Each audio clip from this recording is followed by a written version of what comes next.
The Case for Spirit Photography. Chapter 1. The Cruise Circle.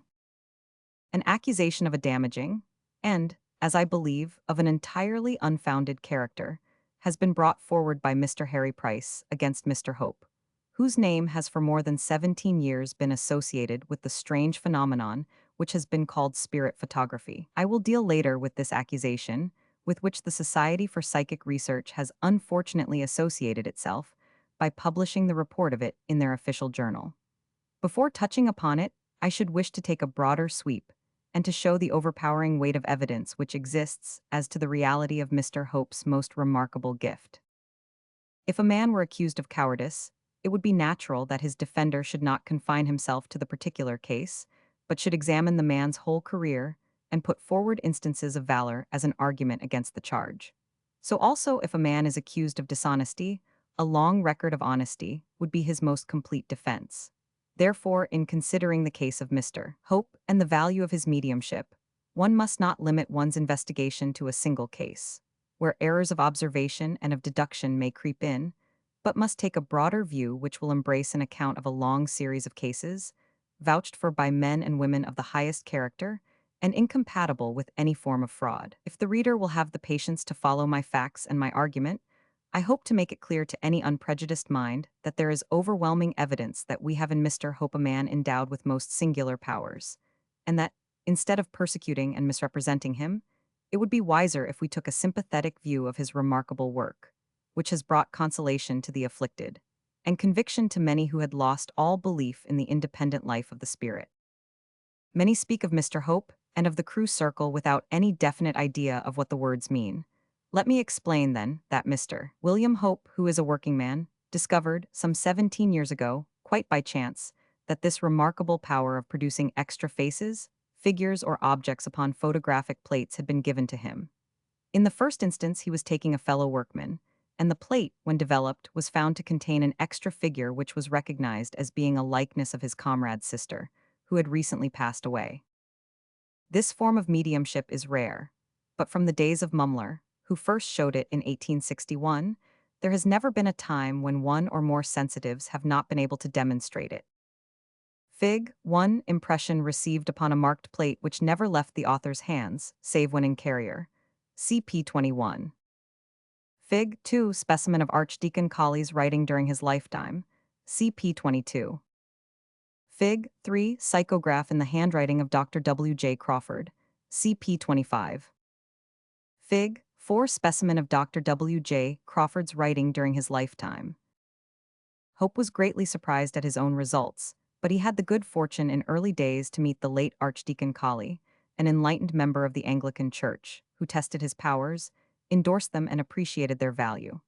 It was he who gave Hope his first stand camera, the old-fashioned instrument to which he still clings, and which, with its battered box and broken leg, is familiar to many of us. No one knows the story of these beginnings so well as Miss Scatcherd, who was the intimate friend of the Archdeacon, and shared the evidence which had so impressed him. Miss Scatcherd has kindly consented to jot down her reminiscences of these early days, that I may include them in the later pages of this volume. Suffice it if I say, at present, that Hope has been before the public for 17 years, that during that time many special tests have been demanded of him and have been successfully met, that he has been closely observed by experts of all sorts, scientific men, including Sir William Crookes, journalists, professional photographers, and others, that he has patiently submitted himself to all sorts of experiment, and that he has emerged from this most drastic ordeal with the complete support and approval of far the greater part of his clients. That he has been fiercely attacked goes without saying, for every medium has that experience, but each fresh allegation against him has ended in smoke, while his gifts have grown stronger with time, so that the percentage of blanks in his results is, I should say, lower than it used to be. No medium can ever honestly guarantee success, but it would probably be within the mark if one claimed that Hope attained it 3 times out of 5, though the results vary much in visibility and value, being mere vague outlines in some cases, and in others so detailed in their perfection that the extra is clearer and more lifelike than the sitter. These variations seem to depend upon the state of health of the medium, the qualities of the investigator, the atmospheric conditions, and other obscure causes. In person, Hope is a man who gives the impression of being between 50 and 60 years of age, with the manner and appearance of an intelligent working man. His forehead is high and indicates a good, if untrained, brain beneath it. The general effect of his face is aquiline with large, well-opened, honest blue eyes, and a mustache which is shading from yellow to gray. His voice is pleasant, with a North Country accent which becomes very pronounced when he is excited. His hands with their worn nails and square-ended fingers are those of the worker, and the least adapted to sleight-of-hand tricks of any that I have seen. Mrs. Buxton, who aids him, is a kindly, pleasant-faced woman on the sunny side of middle age. Her mediumistic powers seem to be akin to those of Hope, and though the latter had all his earlier results independently, he is stronger when he combines his forces with Mrs. Buxton's. They both give an impression of honesty and frankness, which increases as one comes to know them more closely. I have never met two people who seem to me from manner and appearance to be less likely to be in a conspiracy to deceive the public. They and all their circle are spiritualists of a Salvation Army type, much addicted to the hearty singing of hymns and the putting up of impromptu prayers. Hope, the most unconventional of beings, has been known in the midst of one of his photographic lectures, which he delivers occasionally in his shirt sleeves, to say, "And now, my friends, we will warm up with a hymn," in which the audience, unable to escape, has to acquiesce. It is a type of character which associates itself sometimes, I admit, with a loathsome form of hypocrisy, but which has in it something peculiarly childlike and sweet when it is perfectly honest and spontaneous as it is, to the best of my belief, in the case of the two mediums in question. Some prejudice can be excited against Hope by the mere assertion that he is a professional medium. The public is aware that fraud, sometimes unhappily real, sometimes only alleged, is too often associated with this profession. Sufficient allowance is not made for the fact that the papers only take note of psychic things when they go wrong, and never when they go right. The dishonest medium is so easily found out that one could hardly make a living at so precarious a trade. In a very extended experience, which covers many hundreds of seances, I have only encountered fraud 3 or 4 times. Had I registered those cases and omitted the others, I would have given the impression of continued fraud, which is exactly how the matter is presented to the public who are continually hoodwinked, not by the spiritualists, but by the critics and so-called exposers, who represent what is exceptional as being constant. It is exactly this prejudice which prevents a medium or his friends from bringing an action for libel, so that the unhappy man or woman becomes a butt for any charge or any ridicule, the assailants knowing well that the ordinary legal rights of a Briton are hardly applicable to one who can be represented as living from a profession which is not recognized by our laws. This cowardly medium baiting will cease only when the public show, by abstaining from the purchase of the journals which pursue it, that they have no sympathy with such persecutions. I would wish to point out, however, that Hope is not in a strict sense a professional medium. I have never met anyone who seemed to me less venal than he. I am aware of a case where an exploiter approached him with a proposal to turn his gift into money, but was received in the coldest possible manner. Twice when I have sat with him at Crewe, he has refused to take a fee, though he could never have known that the fact would be made public. It is true that on each occasion I disregarded him to the extent of leaving some remembrance upon the mantelpiece when his back was turned, but I have been assured by others that he has again and again refused all remuneration for his sitting, and has charged the ridiculous sum of 4s. 6d. per dozen for prints from the negatives obtained. This sum is calculated upon the average time expended at the rate of his own trade earnings. I do not wish to overstate this side of the question, or to pretend that he would not be open to a present from a grateful client. Of how many of us could that be honestly said? But my point is that his gifts have been as open to the poor as to the rich, which all spiritual gifts should be. It is, of course, another matter when he comes to London and gives sittings by appointment at the British College of Psychic Science. That college is an expensive and most useful establishment, which is run, with a yearly deficit, through the generosity of Mr. and Mrs. Hewott Mackenzie, and it is only right that those who use it should contribute an adequate sum to its maintenance. To illustrate my remarks upon Hope's character and the general lines upon which the Crewe Circle is conducted, I would like to give this extract from the letter of a miner, Mr. East, of 36, New Street, Port Talbot, who describes an experience which he had in 1920. After giving an account of the precautions taken and of the appearance upon the plate of his son's face. Hundreds of persons who knew him have seen the photo and recognized him. He adds, "When I asked what their charges were, Mr. Hope replied, 4 and 6 pence a dozen. For the sitting, nothing. This is a gift from God, and we dare not charge for what is freely given us." Our pay is often the wonder and joy depicted on the faces of those, like yourselves, who have found that their loved ones are not entirely lost to them. We get all kinds and classes of people here. Some even are threadbare and too poor to pay train fare, but we treat them all alike as we recognize in each a brother or sister. I could not but be impressed by the Christ spirit of the two friends, whom we had never seen before that short half hour, and not since. And when I read of men who try to make those two persons appear something detestable, I go back in memory to that day, when it was our good fortune to meet them, and recall their more than kind attitude to two bruised hearts. God bless them, say I. With these preliminary remarks, I will now lay before the reader a selection of cases which I have taken from Mr. Hope's record, and I will ask him to read them carefully and see if they can be reconciled with any possible system of fraud. We are, of course, always open to the objection that a man may be perfectly honest 50 times and fraudulent the 51st. That is undeniable and constitutes the great difficulty in dealing with isolated cases where no impartial witness was present, and where both the accusation and the defense are equally ex parte statements. We can only say in rebuttal that previous honesty must predispose us to assume that there is no fraud, and remind our readers that if we can only show one single case, which is absolutely beyond criticism, then we have forever settled the larger contention that it is possible in the presence of certain individuals, whom we call mediums, to produce effects which are supernormal and which would appear to indicate separate intelligences acting visibly quite independently of ourselves. Chapter 2. Some personal experiences. I will first give an account of my own visit to Crewe, which was in the summer of 1919.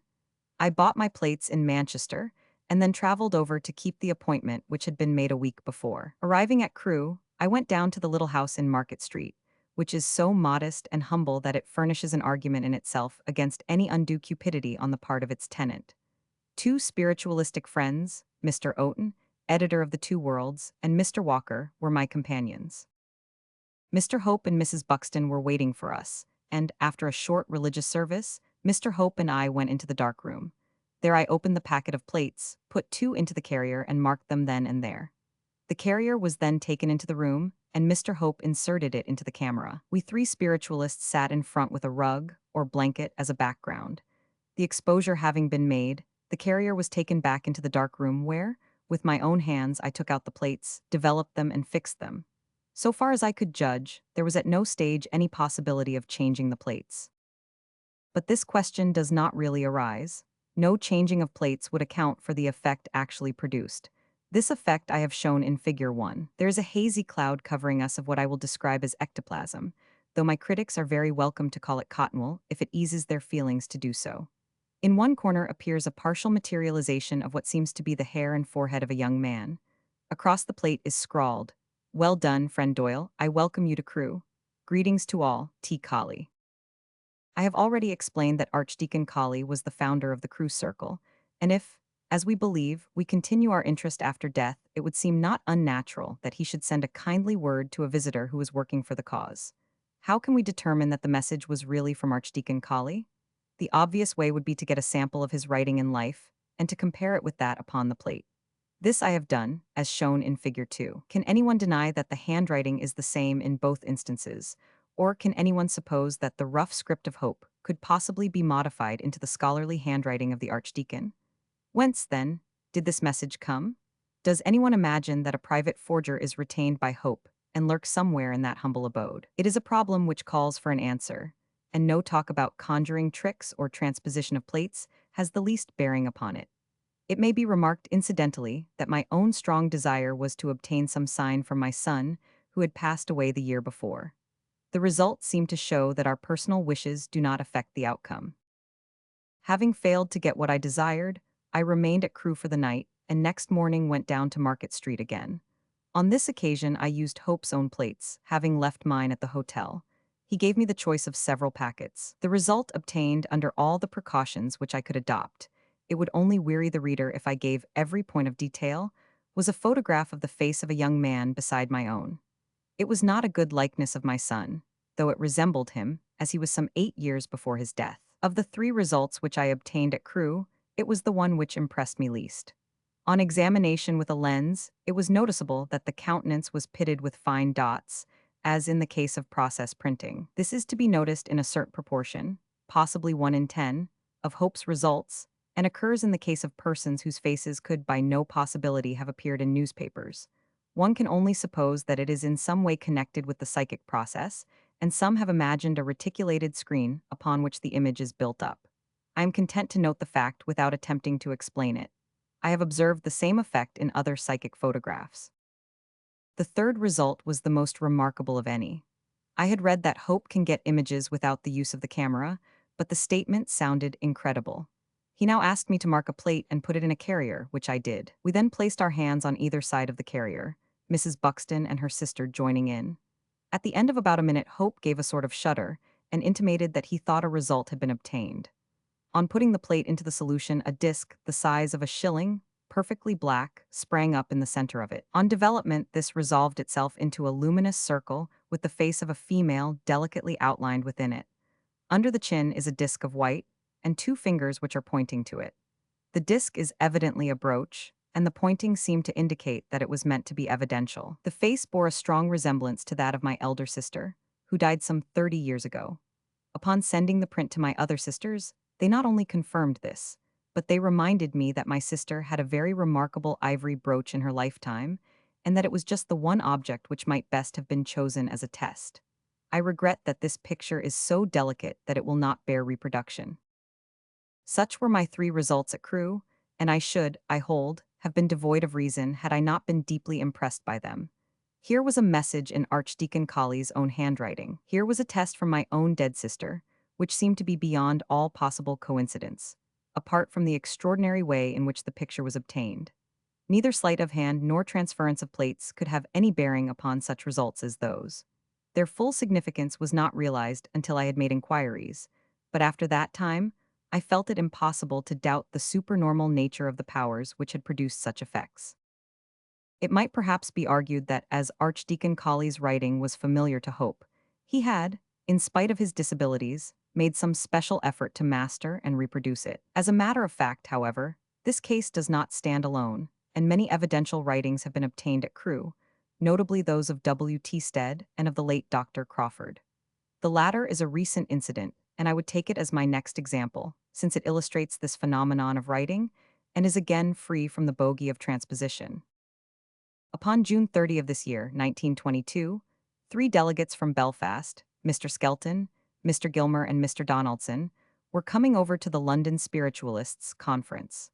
They broke their journey at Crewe in order to have a sitting with Mr. Hope, who was in deep distress at the time on account of the attack made upon him in Mr. Price's report. It is worth noting that Mrs. Crawford, the widow of Dr. Crawford, had come over with them on the boat, and that Dr. Crawford's affairs had been under discussion, though Hope had no means of knowing it. Under good fraud-proof conditions, on their own specially marked plate, the visitors obtained a message in Dr. Crawford's handwriting, which runs thus, I supplying the punctuation. Dear Mr. Hope, needless to say I am with you where psychic work is concerned, and you can be sure of my sympathy and help. I know all the difficulties and uncertainties connected with the subject. I am keenly interested in your circle and will cooperate with you. Regarding your enemies who would by hook or by crook dispose of the phenomena, leave them alone. I, W. J. Crawford of Belfast, am here in Crewe on Friday, June 30th. W. J. Crawford. Each word is on its own little patch of ectoplasm, or upon its own pad of cotton wool, if the critics prefer it, though it would puzzle them, I think, to reproduce the effect which is given in Figure 3. The plate alongside shows a reproduction of an actual note of Crawford's, which will enable the reader to judge the extreme similarity of the script. Once more we confront the critic with this fact, and ask him to face the difficulty, and to tell us whence this writing came, whether it is a production of Mr. Hope's, or whether the theory of a private forger upon the premises can be sustained. Apart from these cases of the reproduction of handwriting, copies of documents have appeared upon the plates at Crewe, which could by no means have got there in a normal fashion. A case in point is given in detail by the Reverend and Venerable Professor Henslow on p. 217 of his Proofs of Spiritualism. In this case, the truth of which is vouched for by the professor, although it did not actually occur to him, The plates were held between the hands of the sitters in the manner already described, but the packet had not been opened and was as it had come from the chemist. When the packet was opened, and the plates developed, there was found impressed upon the fifth plate a number of Greek characters, which proved to be a copy of 4 lines of the Codex Alexandrinus, a rare Greek text kept in a glass case in the British Museum. The interesting point appears that the two documents are not facsimiles, and that there is some slight difference in the formation of the letters, thus meeting the objection that the text photographed might have been got from some facsimile of the original codex. The photographs of the original Greek and of the Crewe reproduction are given in Professor Henslow's work. Here, again, we may well ask the critic to face the facts and give us some feasible explanation as to how this Greek text was precipitated on to a plate in a sealed packet under the mediumship of an unlearned carpenter at Crewe. Chapter 3: Evidential Tests and Their Results. We will now turn to the reproduction of faces, and I will give an instance where all the stock theories about changing or superposition of plates become untenable. At the annual meeting of the Society for the Study of Supernormal Pictures, I being present, a photograph of the members was taken in the normal way as a souvenir.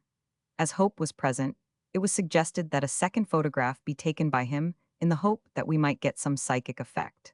The plate was taken from an unopened packet in the pocket of the secretary, and some 15 of us were witnesses of the whole transaction. Hope had no warning at all and could have made no preparation. The plate was at once developed by one of our own members, and a well-marked extra, amid a cloud of ectoplasm, appeared upon the picture. This extra was claimed by one of our members as a good likeness of his dead father. This result, which is illustrated by Figure 5, was obtained before an audience of experts, if any men in this world have a right to call themselves experts upon this subject. How can it be explained by fraud, and how can such a case be lightly set aside? Granting for argument's sake that the sitter may have been mistaken in the recognition, how can the actual psychic effect be accounted for? It happens, occasionally, that these ghost faces which appear upon the plates retain some remarkable physical peculiarity, which prove beyond all question who they represent. One such case has been handed to me by the Countess of Malmesbury, whose own account is so clear and condensed that it could not be bettered. I sat with Mr. Hope and Mrs. Buxton on Friday, December 9, 1921, and was accompanied by Val 50 Estrange, a lady professional photographer, who watched the proceedings on my behalf, as I do not understand photography. She states that from first to last she could not detect any fraud. As I sat for the photograph, the wish just crossed my mind that I might obtain a photograph of J.H., who died in 1880, and that I could receive a definite sign that it was genuine. J.H. died as the result of an operation for the removal of the lower jaw, which had been seriously injured. No one saw him after this terrible misfortune except 5 persons, of whom I am the only survivor, and I need not say that no photograph was then taken of him. I showed the photograph to Dr. Fielding Ood, who at once recognized it as that of a man who had had his lower jaw removed. This opinion was confirmed by several of his medical friends, to whom he showed the picture. I should add that the plates were bought by Val 50 Estrange, direct from the manufacturer, and that we brought them with us. The exposure was 40 seconds. The plate which produced the portrait was manipulated by Mr. Hope under the supervision of Val 50 Estrange.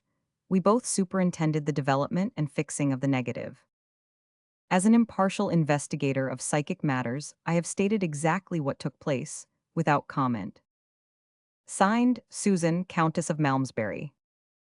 It must be admitted that this case, so exactly recorded, would be a difficult one to explain away.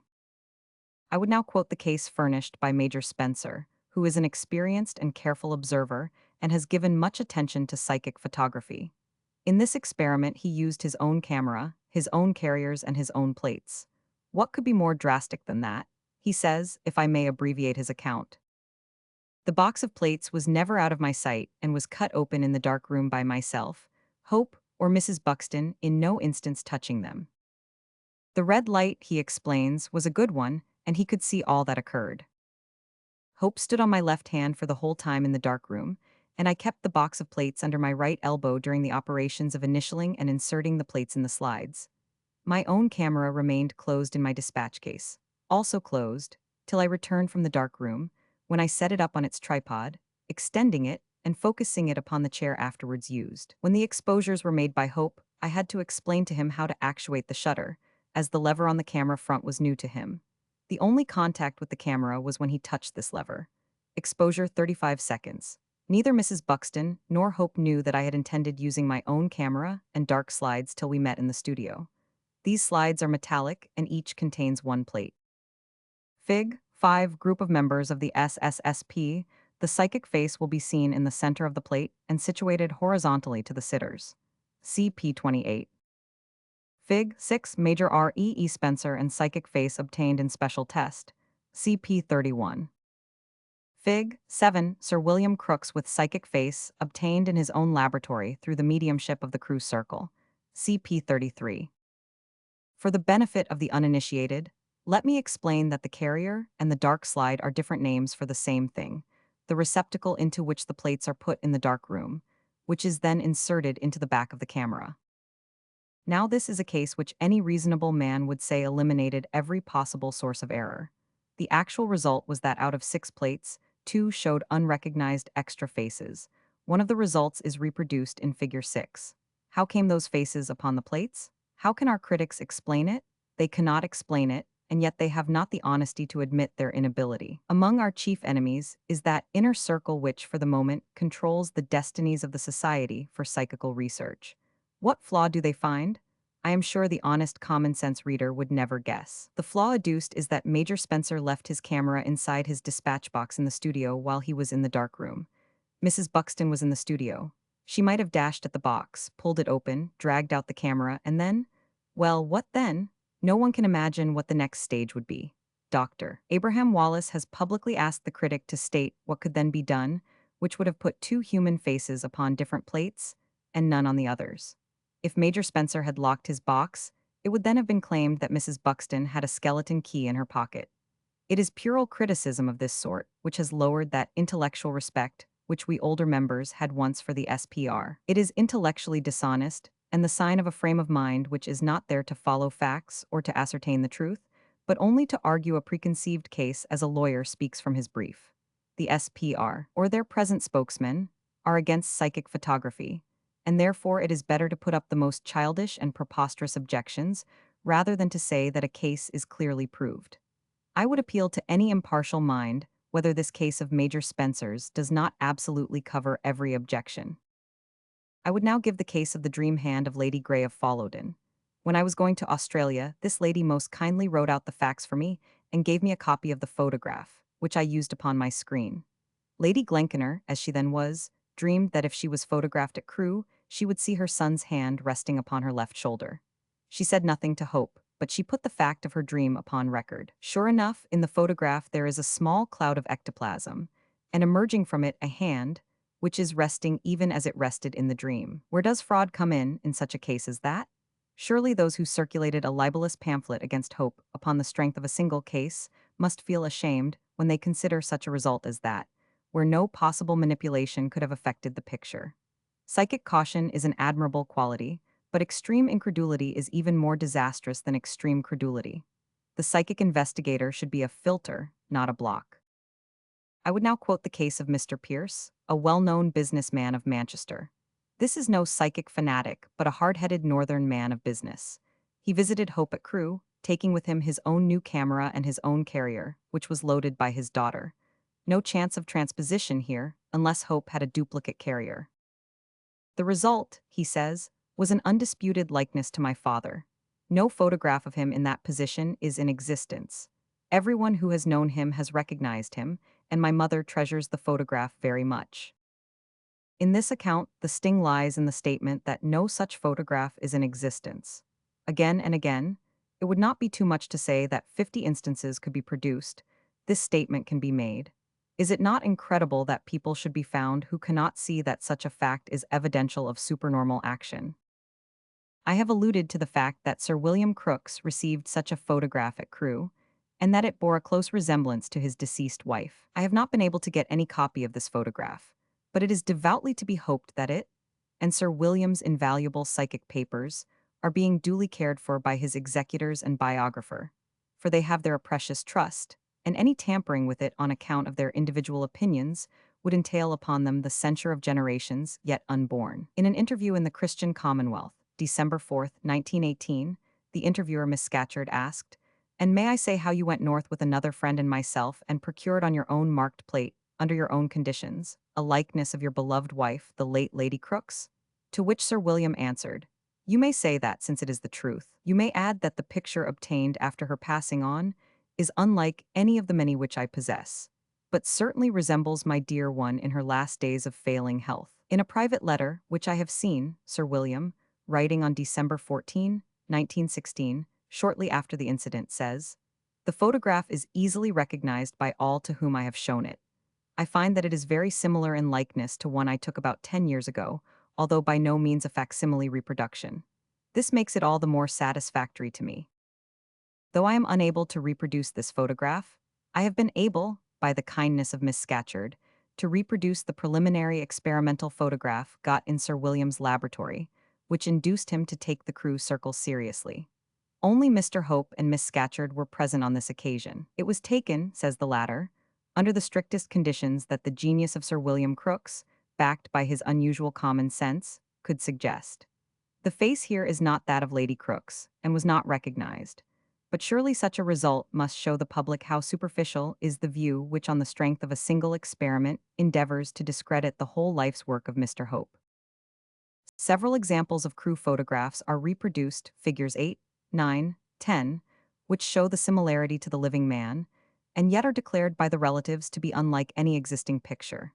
That which is shown on figure 8 is the result obtained by that brave psychic pioneer, the Rev. Charles Tweedale, who from his little Yorkshire vicarage beckons the church on the road that it should go. In this case, Mr. Tweedale called upon Hope without any appointment and obtained, as has several times been obtained on surprise visits, an excellent result. The psychic face is that of his wife's father, whose features in life, for purposes of comparison, are shown by figure 9. The picture is unlike any in existence. I have said that the psychic faces are sometimes more animated and lifelike than the original photographs taken in life. In support of this assertion, I would point to figure 10. The old man who smiles so happily is Mrs. Buxton's own father, then very recently dead. I do not think that the most cynical of my readers will contend that a daughter is likely to make a blasphemous faked picture of her own father, even if it had been possible to produce so vital an effect. Anyone who is familiar with Hope's results is aware that over many of the psychic faces, there appears a roll or arch of some peculiar substance, which has never been explained upon any supposition of fraud, but is so constant that it would appear to be part of the psychic process. Some of us have always contended that probably this arch represents a formation corresponding to the cabinet upon this side, an envelope or enclosed space within which psychic forces are generated and condensed. The arch is by no means peculiar to Hope, though the exact form and texture of it is such that one could pick out a Hope photograph among 100 others. This psychic arch, as it has been named, appears in many forms and many places, some of them very unexpected. I have, as an example, a photograph before me as I write which was taken by Mr. Boyd, the respected provost of a Scotch borough, upon a recent journey which he made upon the west coast of Africa. On taking a small group of natives, he found an extra of a woman and child, Negroes, upon his plate. This extra figure is surrounded and surmounted by the psychic arch in an exaggerated form. Mr. Boyd has no axe to grind, and so far as I know, he is not even a spiritualist. How comes it, then, that his result fits so definitely into the arch system, if it be not that there is some general law which regulates results whether they be obtained in Crewe or on the Gold Coast? Again, I have a friend, an amateur, who has himself developed psychic photography from the time that it was a mere luminous blur upon his plates. Until now, he receives very graceful and perfect pictures, which are in some cases recognized faces of the dead. In his case, the arch adjusts itself into the form of an artistic hood or mantilla. But the arch principle carries on. It is only by a comprehensive view of this sort, and by the comparison of different independent results, that we are likely to get at some of the laws which underlie this matter. At present, the system adopted in quarters which should be responsible ones is to concentrate attention upon whatever may seem to be failure or deception, and to take no notice at all of the broader aspects of the question. In every science, the methods of advance are to pay strict attention to the positive results and to regard the negative ones as mere warnings of what to avoid. This process has been reversed in considering psychic photography, and the world has been deceived by those who should have been its guides. Truth will, of course, prevail, but its progress has been grievously retarded by this unhappy and unscientific mental attitude. On one occasion, remarkable evidence was afforded that we were right in our surmise that a cabinet of ectoplasm for concentration is first constructed, and that the psychic effect is developed inside it. The result, which is depicted in Figure 12, was got by Mr. Jeffrey of Glasgow, who was, I may add, the president of the Scottish Society of Magicians, and is therefore the last person to be deceived by any sort of trick. In this case, the exposure seems to have been too early so that the ectoplasmic bag is exposed in its complete form, without any contents. In the second picture, Figure 13, taken immediately afterwards, the face of Mr. Jeffrey's deceased wife has appeared, and the bag has split to show it, forming the familiar fold over both sides of the face. This picture seems to me to be quite final in showing us exactly how the matter is worked by the forces which direct things upon the other side. Each of these cases which I have given is impressive, I hope, in itself, but their cumulative effect should be overpowering. They are but selections out of a very long list which I could provide, but repetition would be unprofitable, for if those which are here quoted fail to convince the reader, then he is surely beyond conviction. One or two might conceivably be the result of imperfect observation or incorrect statement, but it is an insult to common sense to say that so long an array of honorable witnesses, with their precise detail, with their actual photographic results, and with the complete exclusion of any possible trickery, should all be explained in any normal fashion. Chapter 4. An examination of Mr. Hope and his critics. Having said so much in support of Mr. Hope's mediumship, let me say what I can in the way of personal criticism, for I hold no particular brief for him, and am only anxious to follow truth wherever it may lead. I have written this pamphlet because I think that truth has been grievously obscured, and that the fruit of 17 years of remarkable psychic demonstration is, for the moment, imperiled by the attention of the public being directed entirely to a single case which is, admittedly upon the face of it, of a damaging character. We spiritualists should be, in Stevenson's fine phrase, steel true and blade straight, and we should never avoid an issue, or fall into the error of our opponents who have no sense of balance and can only focus their gaze upon one side of a question. It has been said that Hope is suspiciously restless and fussy in the dark room. This, so far as my own observation goes, is correct. It may be that he is nervously anxious for success, or it may be that he is not in a normal condition, for he usually holds a service and occasionally goes into apparent trance immediately before the experiment. Whatever the cause, I am not prepared to deny the fact, or that not unreasonable suspicions might be awakened by his attitude in the minds of those who are brought for the first time in contact with his personality. I can only point to the cases already given, and say once more that no action upon his part could have produced them. Again, it is said of Hope that he is impatient of tests and restrictions. Some of his best friends have been alienated by this fact. Mediums are touchy people, more delicately organized in many cases than any other human type. They may occasionally show an irrational annoyance and resentment against any action which implies personal suspicion. And yet, though he certainly prefers to be left to his own methods, unrestrained save by ordinary observation, it is a fact that he has in the past consented to a great number of tests, and has come out of them remarkably well. I have heard him say, "What have I to gain from tests? I am put to a deal of trouble, I do what I am asked to do, I get result, and then I hear no more about it except that perhaps I have convinced the person. Or perhaps, even if I have done all he asks in his own way, he still says he is unconvinced." I can bear him out in this latter statement, for I have knowledge of 3 separate sittings which he had with a well-known London editor, where, under the latter's ever more stringent conditions, Hope got results certainly twice, and I think thrice, and yet when I asked this editor to vouch for these results, that I might quote them in this pamphlet, in the interests of truth and justice, I could get no reply to my letter.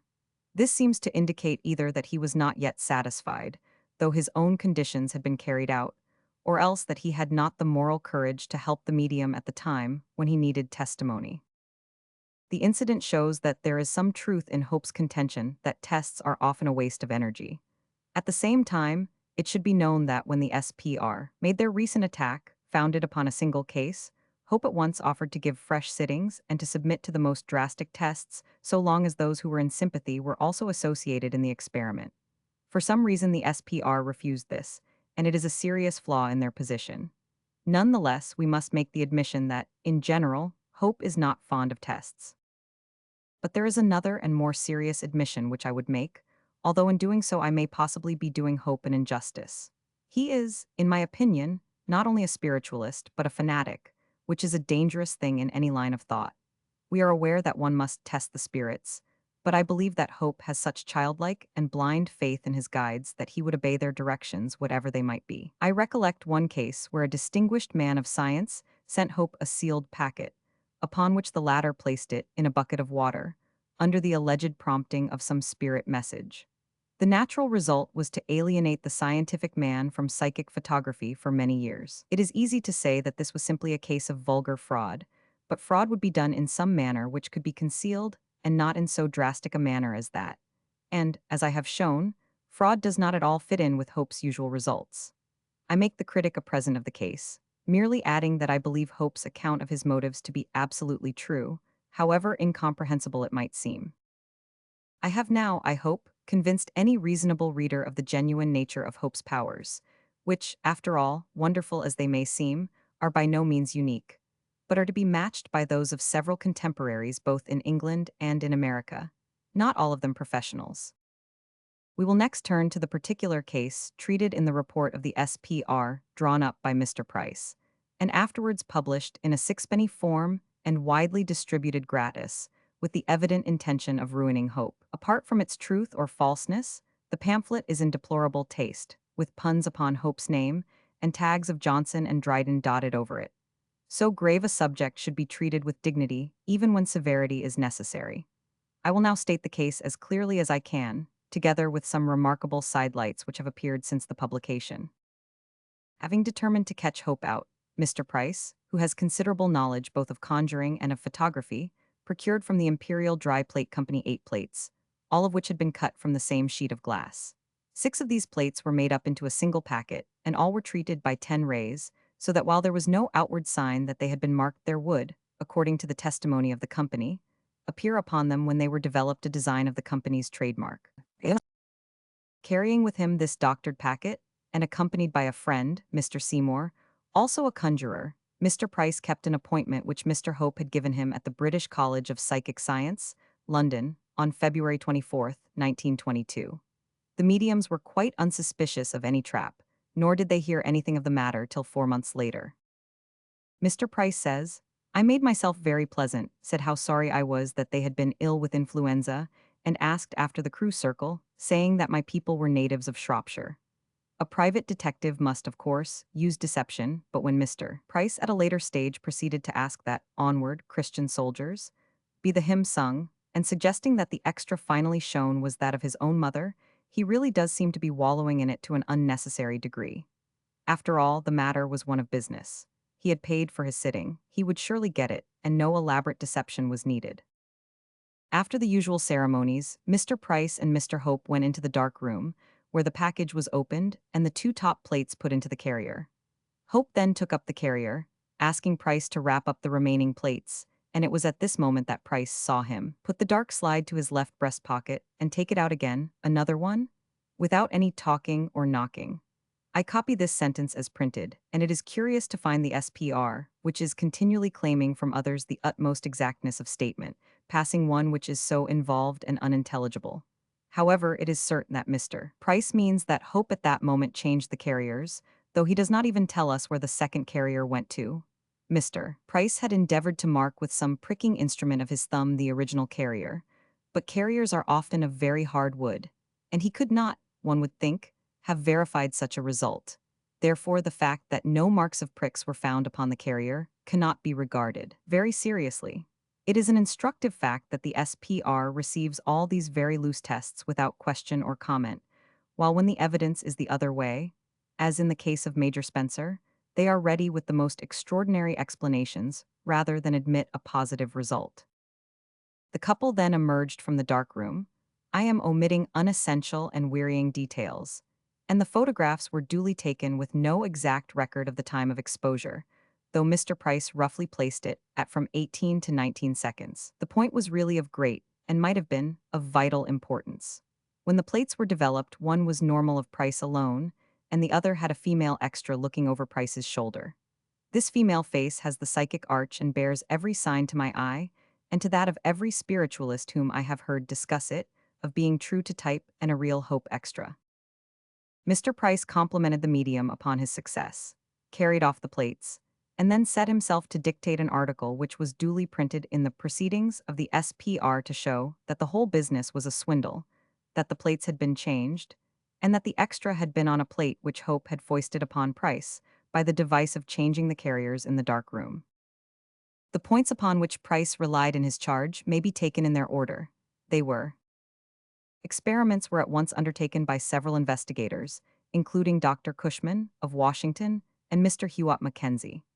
They showed that with long exposures, such as Hope gave, the 10-ray marks vanish, so that this test, as was admitted by the Imperial Company, ceases to be va that he made marks upon the carrier, which were not found upon the carrier actually used.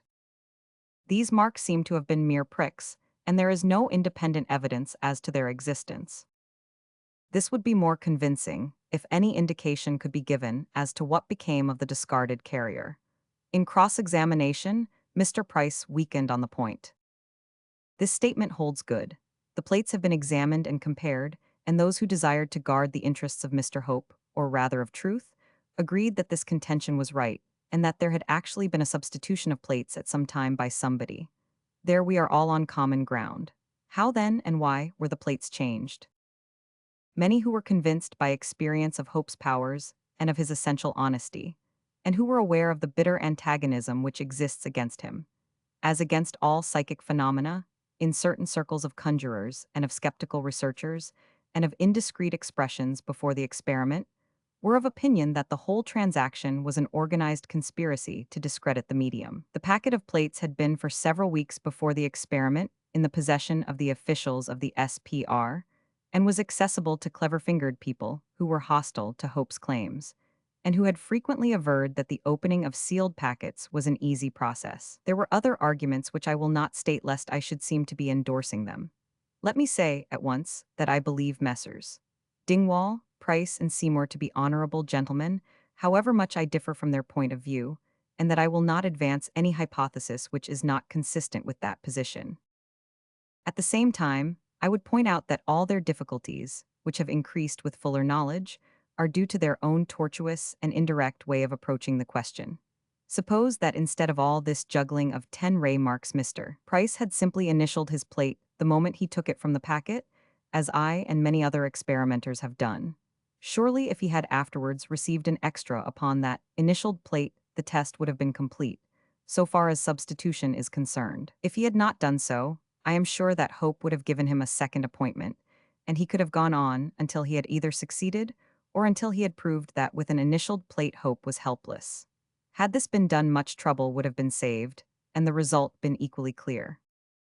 Or again, when he was, as he says, morally sure that Hope had changed the carrier, suppose that instead of complimenting Hope upon results, and suggesting that the image was that of his mother, he had said, "You will excuse me, Mr. Hope, but I must really examine you in your dark room, for I think I can find a marked carrier which you have concealed while you substituted your own." A refusal from Hope would have really been a confession. But all through, a tortuous course was preferred. I have nothing against Mr. Price's honor, but a very great deal against his methods, winding up with his sixpenny attack upon Hope, when the matter, as events have proved, was very far from being settled. This pamphlet would certainly convey to the public the idea that Mr. Price looked upon psychic photography in general as the greatest humbug in the world, whereas since then, he has signed a document which ends with the words, "We are convinced that the test with Hope on February 24th does not rule out the possibility that Hope has produced supernormal pictures, or that he is able to produce extras by other than normal means." Had he been wise enough to adopt this humbler tone, in the first instance, we could all discuss the question now in a more placid frame of mind. Fig. 8. The Rev. C. L. Tweedale and his wife with psychic likeness of Mrs. Tweedale's father. CP 34. Fig. 9. Photograph of Mr. Frank Burnett, Mrs. Tweedale's father, who died in 1913. Compare with Fig. 8, showing psychic likeness obtained 6 years later. Fig. 10. Photograph of Mrs. Buxton of the Crew Circle with her daughter. Psychic likeness of Mrs. Buxton's father, unlike any other picture in existence. In the bottom left-hand corner is reproduced a normal photograph of Mrs. Buxton's father for comparison. CP 35. Fig. 11. Photograph of Mr. and Mrs. H. East with psychic likeness of their son obtained on a surprise visit to Crewe. Normal photograph reproduced alongside psychic effect for comparison. CP 19. But irritability must not make us unjust, and we have to face the question, how came the plates to be changed? The only honest answer is that we do not know, but that the evidence taken on its face value at this stage was against Hope, in spite of his long record of honesty. Mr. Barlow has put forward the plea that Hope was in an abnormal mental condition at such times, and was to that extent irresponsible. I fear I cannot accept this, for such substitution must be thought out beforehand, an image must be prepared, and the whole transaction is not an act of impulse but a deliberate plan. There has, however, been a most singular sequel to the case which causes an extraordinary complication, and when closely examined, seems to me to turn Hope from the defendant into the accuser. The SPR claims that after this experiment, one of the two marked plates had been returned to them, but in so secret a fashion that it could not be explained who had brought it or how it had been obtained. This was apparently a point against Hope.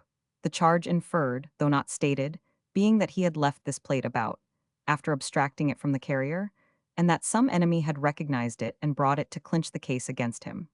So secret were the proceedings of the society that though I am one of the oldest members of that body, I was refused leave to see this mysterious plate. Eventually, however, some of our people did see it, and then an extraordinary state of things revealed itself.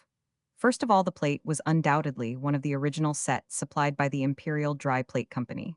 Secondly, it was a virgin unexposed plate, so that it is impossible that anyone at Hope's End could have picked it out from any other plates, since the marks were invisible. Third, and most wonderful, it actually, on being developed, had an image upon it, which may or may not have been a psychic extra.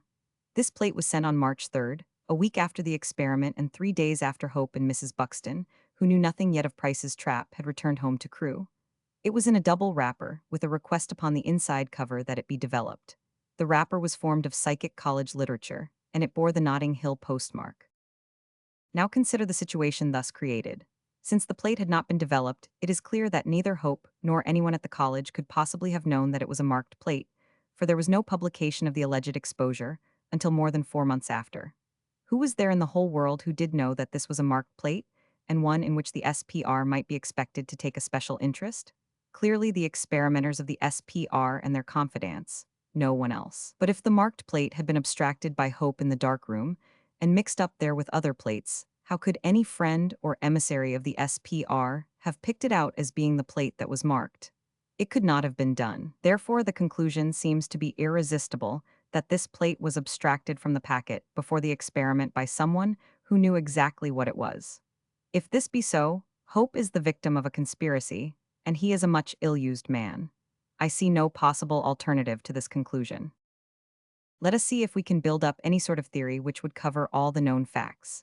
Any such theory is bound to be improbable, but the improbable is better than the impossible, and it is quite impossible that Hope could have known that a plate was secretly marked when it had not been exposed or developed. We have to remember that the knot of conspirators, some consciously so, and some not, are in close touch with a group of conjurers. These gentlemen have announced that there is no packet which cannot be opened, and no seal which cannot be tampered with undetected. For 24 days after Mr. Price takes his packet of marked plates to the headquarters of the SPR, it was locked up not in a safe, but in an ordinary drawer, which may or may not have been locked, but could presumably be easily opened. My belief is that during that long period the packet was actually opened and the top plates taken out. Upon one of these top plates, a faked photograph was thrown from one of those small projectors, which produced just such an effect as is shown on the return plate. The idea may have been that Hope would claim this effect as his own, and that he would then be confounded by the announcement that it was there all the time. That was the first stage. The second stage was that either the original conspirator relented or someone else who was in his confidence thought it was too bad, so the packet was again tampered with, the marked and faked plate taken out and a plain one substituted. The packet was then taken to Hope as described.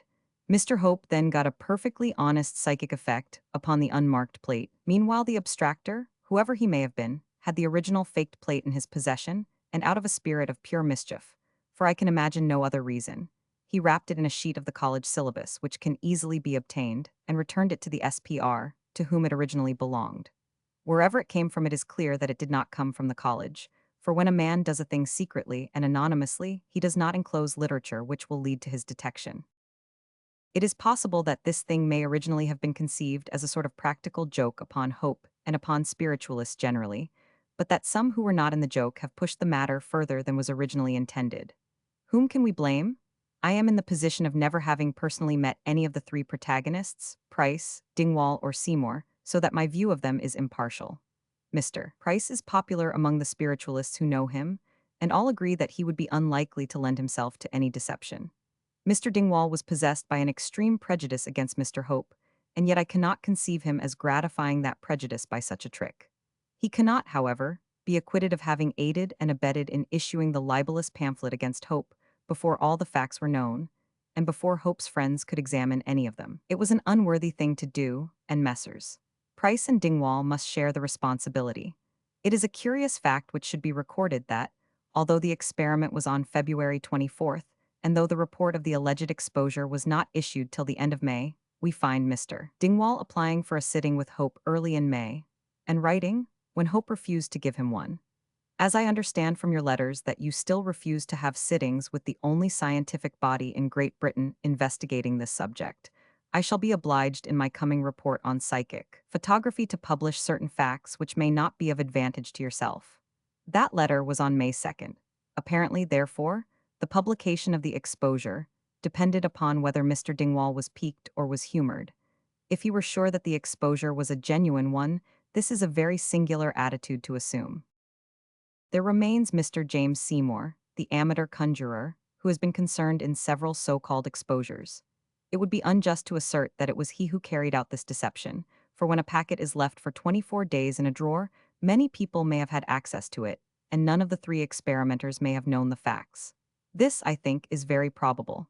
At the same time, as Mr. Seymour has been very searching in his inquiries about mediums, he will not take it amiss if I ask him what he meant when in his evidence, cold light, etc., p7, he says, they, i.e. Hope and Mrs. Buxton, were thoroughly taken in by the packet and were not suspicious of it. How could they possibly be suspicious of a packet which had never been opened?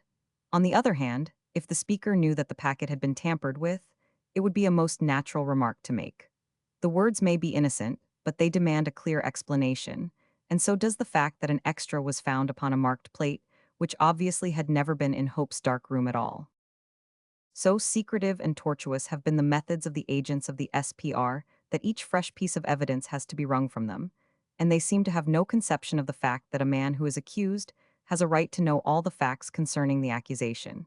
Even now, 9 months after the event, constant pressure has to be put upon them in order to get at the truth. Only at this last moment has a new and strange fact been admitted. It is that when the mysterious marked plate was returned, it was not alone, but that 3 other plates, not belonging to the marked series, were with it, each of them adorned with psychic photographs. These photographs in no way resembled the results of Hope or of Mrs. Dean, nor were they like the one upon the marked plate. I should be interested to know whether Mr. Marriott was ever in the councils of the conspirators, for there is something in this incident which rather recalls that gentleman's powers and also his somewhat impish sense of humor. Even now, I write nearly 9 months after the original investigation. We have no assurance that this secret of the SPR has been fully divulged or that they have been frank with the public. It is possible that they have received other anonymous communications which bear upon the case. The first one was within a week of the investigation, and if divulged at the time, it might have been possible to find the source. After such a lapse of time, it is far more difficult. As I have shown, these new facts place the society in a very invidious position, and that may be the cause of their hesitations and concealments. But they have to remember that they have made a wanton attack upon a man's honor, and that their own amour propre is a small thing compared to the admission of the injustice they have done. They should now come forward honestly, admit the blunders they have committed, apologize to Hope, and remove any slur which they have cast upon one of the most important and consistent psychic manifestations ever known in the history of the movement. In all attempted explanations, let them bear in mind the central fact that no one but themselves and their associates knew that there was a marked plate in existence until several months after the experiment and after one had been returned to them. Among those who examined the evidence at that time available was Dr. Allerton Cushman, for whose independence of mind and strong common sense I have a great respect. Having signed the document in which he admitted that there had been substitution of plates, he added the following impressive note. My signature appended to the above statement sets forth that investigation of all the facts available up to date shows that the plate containing the psychic extra in the price test Sitting with Hope did not match up with the other plates marked by the Imperial Dry Plate Company. The only possible inference is that the plate in question was substituted by someone at some time, either deliberately or accidentally. I do not commit myself as to the authorship of the substitution. After careful experimentation, I do not consider the system of 10-ray marking, adopted by Mr. Price, to be infallible, but quite the reverse, as the markings quite disappear on long exposures and overdevelopment. I am also unimpressed and unconvinced by Mr. Price's method of marking the plate holder. I have had in all 5 sittings with Hope and 4 with Mrs. Dean. Of these 9 sittings, 7 were conducted under test conditions in which Dr. H. Carrington and other witnesses participated.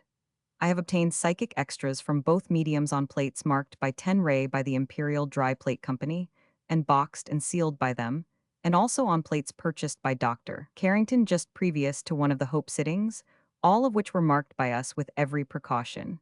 I am convinced that there was no substitution possible in at least 5 of the 7 test sittings. I consider that the mediums possess genuine psychic power and are capable of obtaining marvelous, genuine results. The more I investigate the subject, the more convinced I am that the marvelous evidential case of spirit photography obtained by me through Mrs. Dean in July 1921 was genuine and true. Yours faithfully, Allerton F. Cushman. Chapter 5.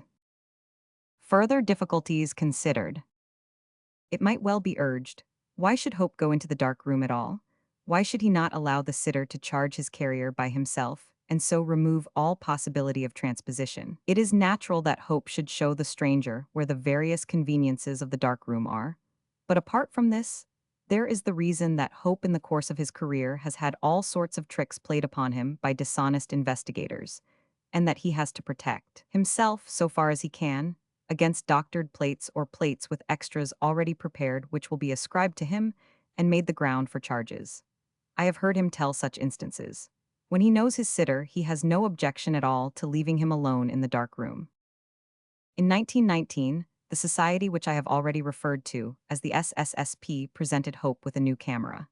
Mr. Barlow, Mr. Pierce, and Mr. Walker, all experienced photographers, were the 3 delegates who conveyed it to Crewe. On this occasion, photographs were taken with the new carriers and camera, Mr. Barlow loading the carrier with his own plate alone in the dark room. In developing, all 3 delegates went into the dark room, but Hope did not accompany them. 3 out of 4 slides showed no supernormal result, but the 4th showed 3 faces, one clearly recognized. We were carefully watching Mr. Hope all the time and are absolutely sure that there was no trickery. The document, which contains a detailed account of these facts, is signed by all 3 observers. Could any case be more satisfactory and more final? I have said that professional photographers were among the sitters. I would instance as a good example Mr. A. R. Gibson, of Nottingham, who testifies that he took every possible precaution against deceit, and that none the less he received an excellent likeness of his dead son, which does not correspond to any existing photograph, and is recognized by all who knew the lad. There is one final case to which I would particularly desire to draw attention, because it is exactly parallel to that of Mr. Price, but had a diametrically opposite result. The inquirer, too, has the advantage of being absolutely impartial, which cannot be said of the 2 conjurers nor of Mr. Dingwall, who was behind them, and even with every intention to be honest, a strong bias can distort the results. The case to which I refer is that of Mrs. St. Clair Stobart of 7, Turner's Wood, Hampstead Garden Suburb, who sat to Mr. Hope in March 1921. Before the sitting, Mrs. Stobart's plates were marked with a secret mark, which she herself did not know, by the Kodak Company. The result is told in full in Psychic Science for October of this year. Briefly, after every conceivable precaution by Mrs. Stobart and her husband, 2 extras were got in 4 attempts, one a head only and the other a full-length figure of a woman, clothed in the usual filmy drapery. Mr. Hope never handled the plates at all. Mrs. Stobart concludes, I took the negatives to the Kodak Company, to the manager and chief assistant. Are these the plates you marked? Can you see the marks? I asked. Oh yes, they replied. Look, here they are, a tiny circle enclosing a cross, and for the first time I saw the marks which they had put. The Kodak company allow me to say that their affirmation as to this can be used freely. Now surely this is very important. There seems no loophole for error, and it entirely reverses the results of the SPR. Why should more credit be given to one than the other? Of the two, Mrs. Stobart's is undoubtedly the more scientific, for we have no story of plates being left about for 24 days before an experiment, and, as I have pointed out, there is no possible bias. Taken with all the other examples which I have given, and with those given later by Mr. Barlow, I claim that no reasonable man can doubt that Hope's hands are clean. It is the SPR clique with their tortuous methods, and with their mystery plate unexplained, who can most reasonably be accused of a want of frank, straightforward dealing. It is sad to think that a society which has done good work in the past, and which has been made famous by the labors of great spiritualists like Myers and Hodgson, Barrett and Crooks, should be mixed up at all with so ugly a business handled in so questionable a way. Before bringing to an end this short sketch of the work of the Crew Circle, I would beg the reader to consider the positive cases which I have laid before him, and to remember that in order to establish the intervention of external, intelligent forces, which is our sole and only aim, we have only to make one case good. One positive case outweighs all the negative ones which the industry of the most energetic exposer could collect. Our enemies take the perverse course of dwelling entirely upon negative results, a line of reasoning which would have killed any science in the world. They know, as a matter of fact, very little about the subject. For starting, as they do, with the presumption that it is a palpable fraud, they do not devote to it the time and the close study which it calls for. There is only one body in this country which can claim any authority, and that is the SSSP, or Society for the Study of Supernormal Pictures, of which Dr. Abraham Wallace is president, while I share with Mr. Mitchell and Mr. Blackwell the honor of being vice president. We number among our members Miss Scatcherd, whose experience is probably unique, Mr. Coates, who has written two excellent books upon the subject, Colonel Baddeley, Major Spencer, whose experiments have extended over many years, Colonel Johnson, a pioneer investigator, professional and expert photographers, and others of all shades of opinions, save that all, so far as I know, are convinced by actual experience of the reality of the phenomenon, of its methods and curious, almost inconceivable and most freakish manifestations. We have collected a mass of material and have even cleared a few permanent pathways among the jungle. It is to this society, and not to the SPR as at present conducted, that the world may look for accurate information upon this subject. It would not be reasonable for me to go at any length here into the results obtained. I would only say that so far as my own conclusions go, basing my studies upon the photographers of the past as well as the present, I think that the evidence is strong that there is on the other side an intelligent control for each photographic medium, whose powers are great but by no means unlimited, and who endeavors to give us convincing results each in his own characteristic way. These results are sometimes obtained by actual materializations, sometimes by precipitations of pictures apart from exposure, sometimes, as I believe, by the superposition of screens which have the psychic face already upon them, and which give marks as of a double exposure. Among the powers of the control is to build up a simulacrum, which may be the image of someone who is still alive, or he may produce upon the plate facsimiles of pictures and portraits which do at present exist, but which are entirely beyond the normal reach of the medium. All these and other equally strange points I could illustrate by many examples, but their mere recital will show how many snares lie before the explorer, and how many things might seem to be fraudulent when they are really the doing not of the medium, but of the control.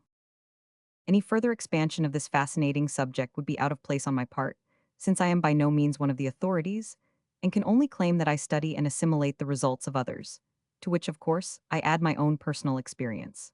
I have, however, asked Mr. Barlow, the honorary secretary of this society, whose experience is so extensive as to be almost unrivaled, to add a short essay upon the subject, with an account of some of the cases which bear upon the matter. In Chapter 6, The Attack on Mrs. Dean and Mr. Verencombe, I took up my pen for the purpose of considering the case of the Crew Circle and urging the folly of discarding the work of 17 years on the score of a single case. I cannot, however, end my task without saying a few words as to the attack upon Mrs. Dean and Mr. Verencombe, two other photographic mediums. This attack hardly deserves attention as it was anonymous, but it was brought out under the auspices of the Magic Circle, a society of conjurers who have been interesting themselves in matters psychic. As the two attacks were issued almost simultaneously, they seem to have had some common inspiration, and to have formed a general assault upon the whole position of psychic photography. The same individual, Mr. Seymour, the amateur conjurer, actually took part, I understand, in both transactions. Mrs. Dean, the person attacked, is a somewhat pathetic and forlorn figure among all these clever tricksters. She is a little elderly charwoman, a humble white mouse of a person, with her sad face, her frayed gloves, and her little handbag which excites the worst suspicions in the minds of her critics. Her powers were discovered in the first instance quite by chance. When she first pursued the subject, her circumstances were such that her only dark room was under the kitchen table with clothes pinned round it. Nonetheless, she produced some remarkable pictures under these conditions, one of which fell into my hands, and I at once concluded that she had real powers. The portrait was of a young man in life, with a female spirit face behind him. This might well have been faked. Something seemed to be emerging from the young man's head, however, and on observing this object with a lens, I distinguished that it was a small but correct representation of the Assyrian fish god, Dagon, wearing the peculiar hat with which that deity is always associated. This was so entirely the kind of freakish result which I expect from spirit photography, and was so removed from the normal powers of a charwoman, that I provisionally accepted her in my mind as a true medium, a position from which I have never been compelled to budge. I still retain this photograph, but the little head is too small for satisfactory reproduction.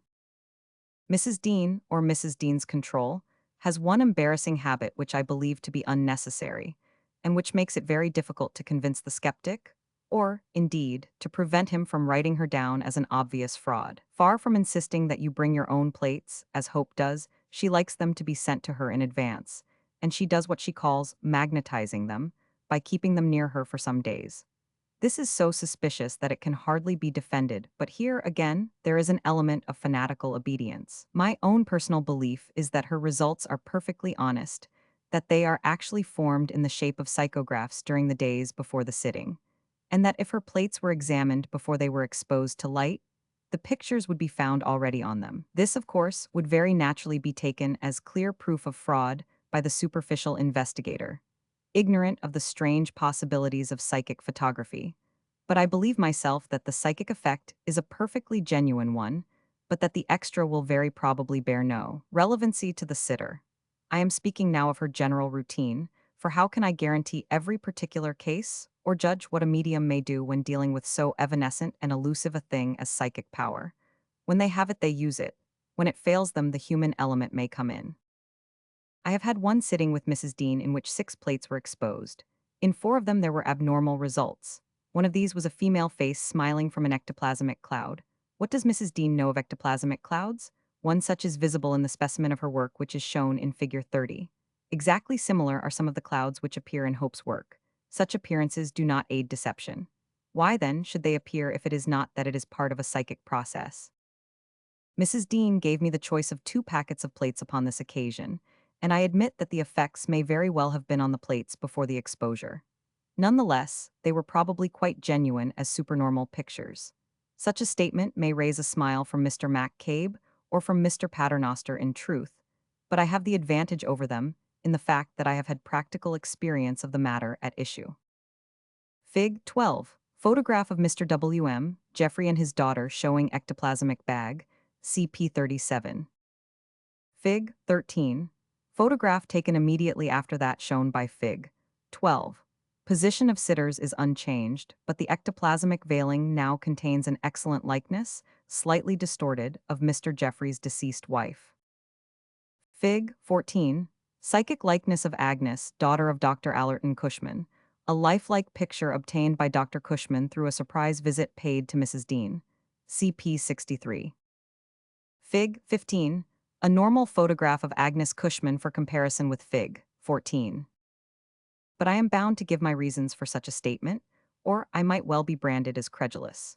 My reasons are that I am convinced that this magnetizing process is perfectly unnecessary, and Mrs. Dean, within my knowledge, obtains her best results when there has been no possibility of knowing who her sitter will be. The very finest result which I know of in psychic photography was that obtained by Dr. Cushman with Mrs. Dean. Dr. Cushman, a distinguished scientific man of America, had suffered the loss of his daughter Agnes some months before. He went to the psychic college without an appointment or an introduction. When he arrived, he found Mrs. Dean in the act of leaving. He persuaded her to give a sitting, and then and there he obtained a photograph of his dead daughter, which is, he declares, unlike any existing one, and is more vital and characteristic than any taken in life.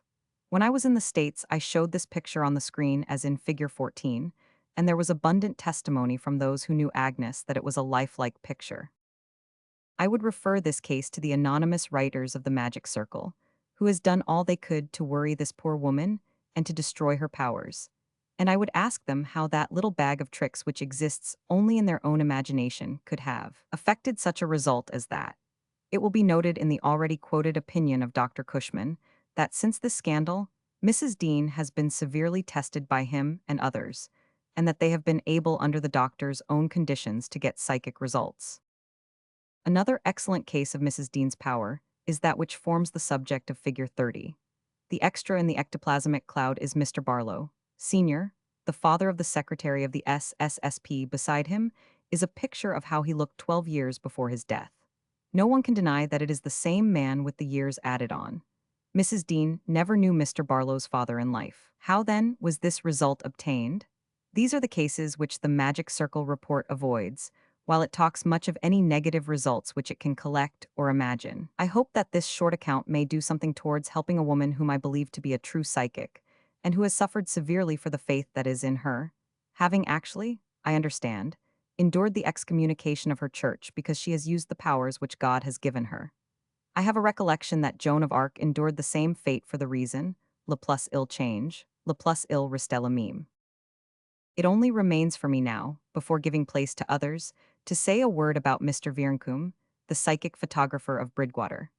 Mr. Vierncombe was a normal, professional photographer, but he found, as Mumler did, that inexplicable extras intruded upon and spoilt both his plates and his business. He then began to study this new power, which he seemed to possess, and to develop it for commercial use.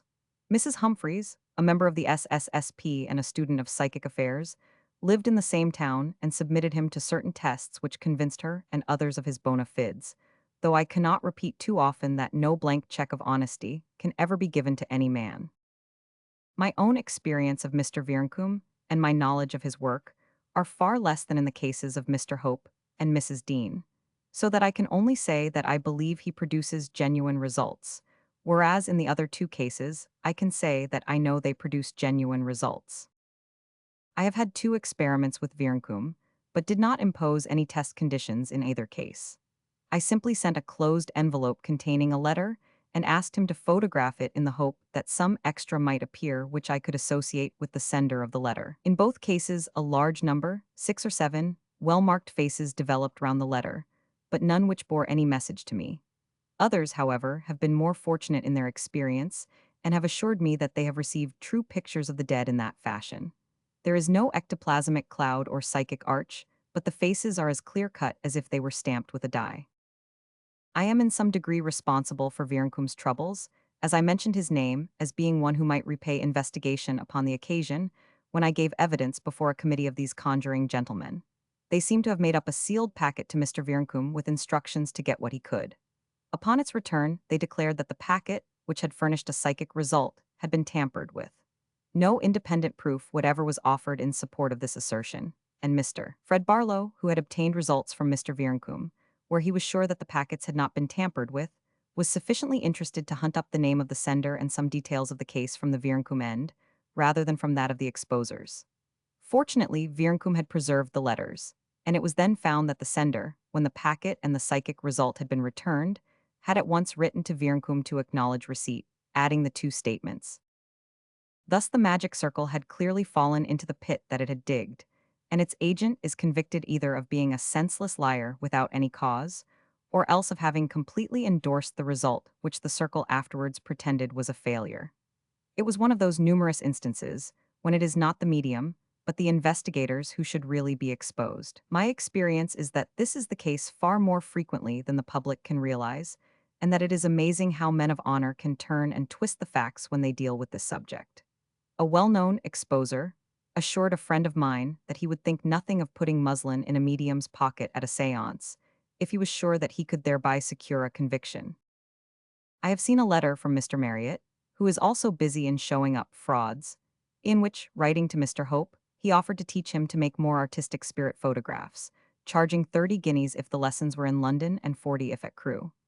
I am quite prepared to anticipate Mr. Marriott's explanation that this was a trap, but it is an example of the tortuous, deceptive methods against which our mediums have to contend. I understand that Mr. Veerncombe is so disgusted with the whole episode that he declares he will demonstrate his powers no longer, save to private friends. We can but hope that he will not allow ignorant or dishonest anonymous criticism to influence him to this extent. If all of us who endure annoyance and even insult were to desert the spiritualist cause in order to save our private feelings, we could hardly expect the truth to prevail. Let me conclude by saying that I speak from a far larger experience than the representatives of the SPR or of the Magic Circle, and that, leaving out Mr. Veerncombe, who needs no defense in the face of the admission quoted above, I have no doubt whatever of the true psychic powers of Mrs. Dean and of Mr. Hope, though I cannot pronounce upon every single case at which I was not present, and when I have had no opportunity of examining the complete evidence. I fear that the most permanent result of this episode will be that the spiritualists will very reasonably refuse the present regime of the Research Society all access to their mediums, since experience has shown that they may, without a chance of self-defense, be attacked in consequence in a cheap, popular pamphlet before even the case has been examined by any impartial authority. Postscript. At the last moment before this booklet goes to press, I am able to insert the fact that Hope's complete innocence has now been clearly established, and he stands before the world as a man who has been very cruelly maligned, and the victim of a plot which has been quite extraordinary in its ramifications. It was at last found possible to get the cover in which the original packet of plates was wrapped, and on it were found unmistakable signs that it had been tampered with and opened. Thus the deductions made in the text from the evidence already to hand have been absolutely justified, and it is clear that the marked plates were abstracted before the packet reached the psychic college, and two ordinary plates substituted, upon one of which Hope produced an extra. The conclusion was reached by the acumen and patience of Mr. Hewott Mackenzie, but his results were examined and endorsed unanimously by a strong committee, which included, besides myself, Mr. and Mrs. Mackenzie, General Carter, Colonel Baddeley, Mr. Stanley de Brath, Mrs. Stobart, Miss V.R. Scatcherd, Mrs. de Crespigny, Mr. H.C. Schofield, and Mr. F. Bligg Bond. It now only remains to find out who is the culprit who has played this cunning trick, and it is not difficult to say that the hand which returned the marked plate through the post is the same hand as that which took it out of the packet. A reward has already been offered for the identification of the person concerned. In the meantime, it would be unfair to blame the agents of the SPR, who may, while trying to trick Hope, have been themselves tricked. Nothing, however, can excuse them from the charge of culpable negligence in failing to examine the wrappers which so clearly tell the story, and which have been kept so long in their possession. As the matter stands, 5 persons stand as defendants: Mr. Harry Price, Mr. Moger, Mr. James Seymour, Miss Newton, Secretary of the SPR, and Mr. Dingwall, Research Officer of that body. If there is someone else in the background who has tricked them, then it is for them to find out who it is. Their negligence has been such that it is difficult to say what atonement can meet it, and it throws a very lurid light upon some of the so-called exposures of the past. As one of the oldest members of the SPR, I feel that the honor of that body will not be cleared until they have appointed an impartial committee to consider these facts and to determine what steps should be taken. Arthur Conan Doyle. November 14, 1922. Chapter 7. The Genesis and History of the Crewe Circle. By F. R. Scatcherd. Member of the Society for Psychical Research, co-editor of the Asiatic Review. Miss Felicia Scatcherd, who has been one of the true psychic researchers and pioneers of knowledge in this country, has contributed the following information which she gained during her close association with the Crewe Circle at and after the time of its formation. Questioned about himself, Mr. Hope said that he was christened Billy Hope and was born at or near Manchester. His first memory is of having scarlet fever when he was 4 years old. During the fever, he used to see all sorts of faces peering at him through the doorway and became so frightened that he screamed for his father to come and send them away. Now that he knows about clairvoyance, he thinks otherwise of those visions. He lost his mother when he was 9 and remembers little about her. It is a curious fact, as he observed. I have wished for her picture hundreds of times and sat for it many a while and have never yet got it. These things beat me. When asked did he grieve much for his mother's death, he replied that he was brought up in a religious family, his father being a local preacher. Later on, Mr. Hope, Sr., lost all his worldly possessions. My father was wealthy according to my ideas, said Mr. Hope.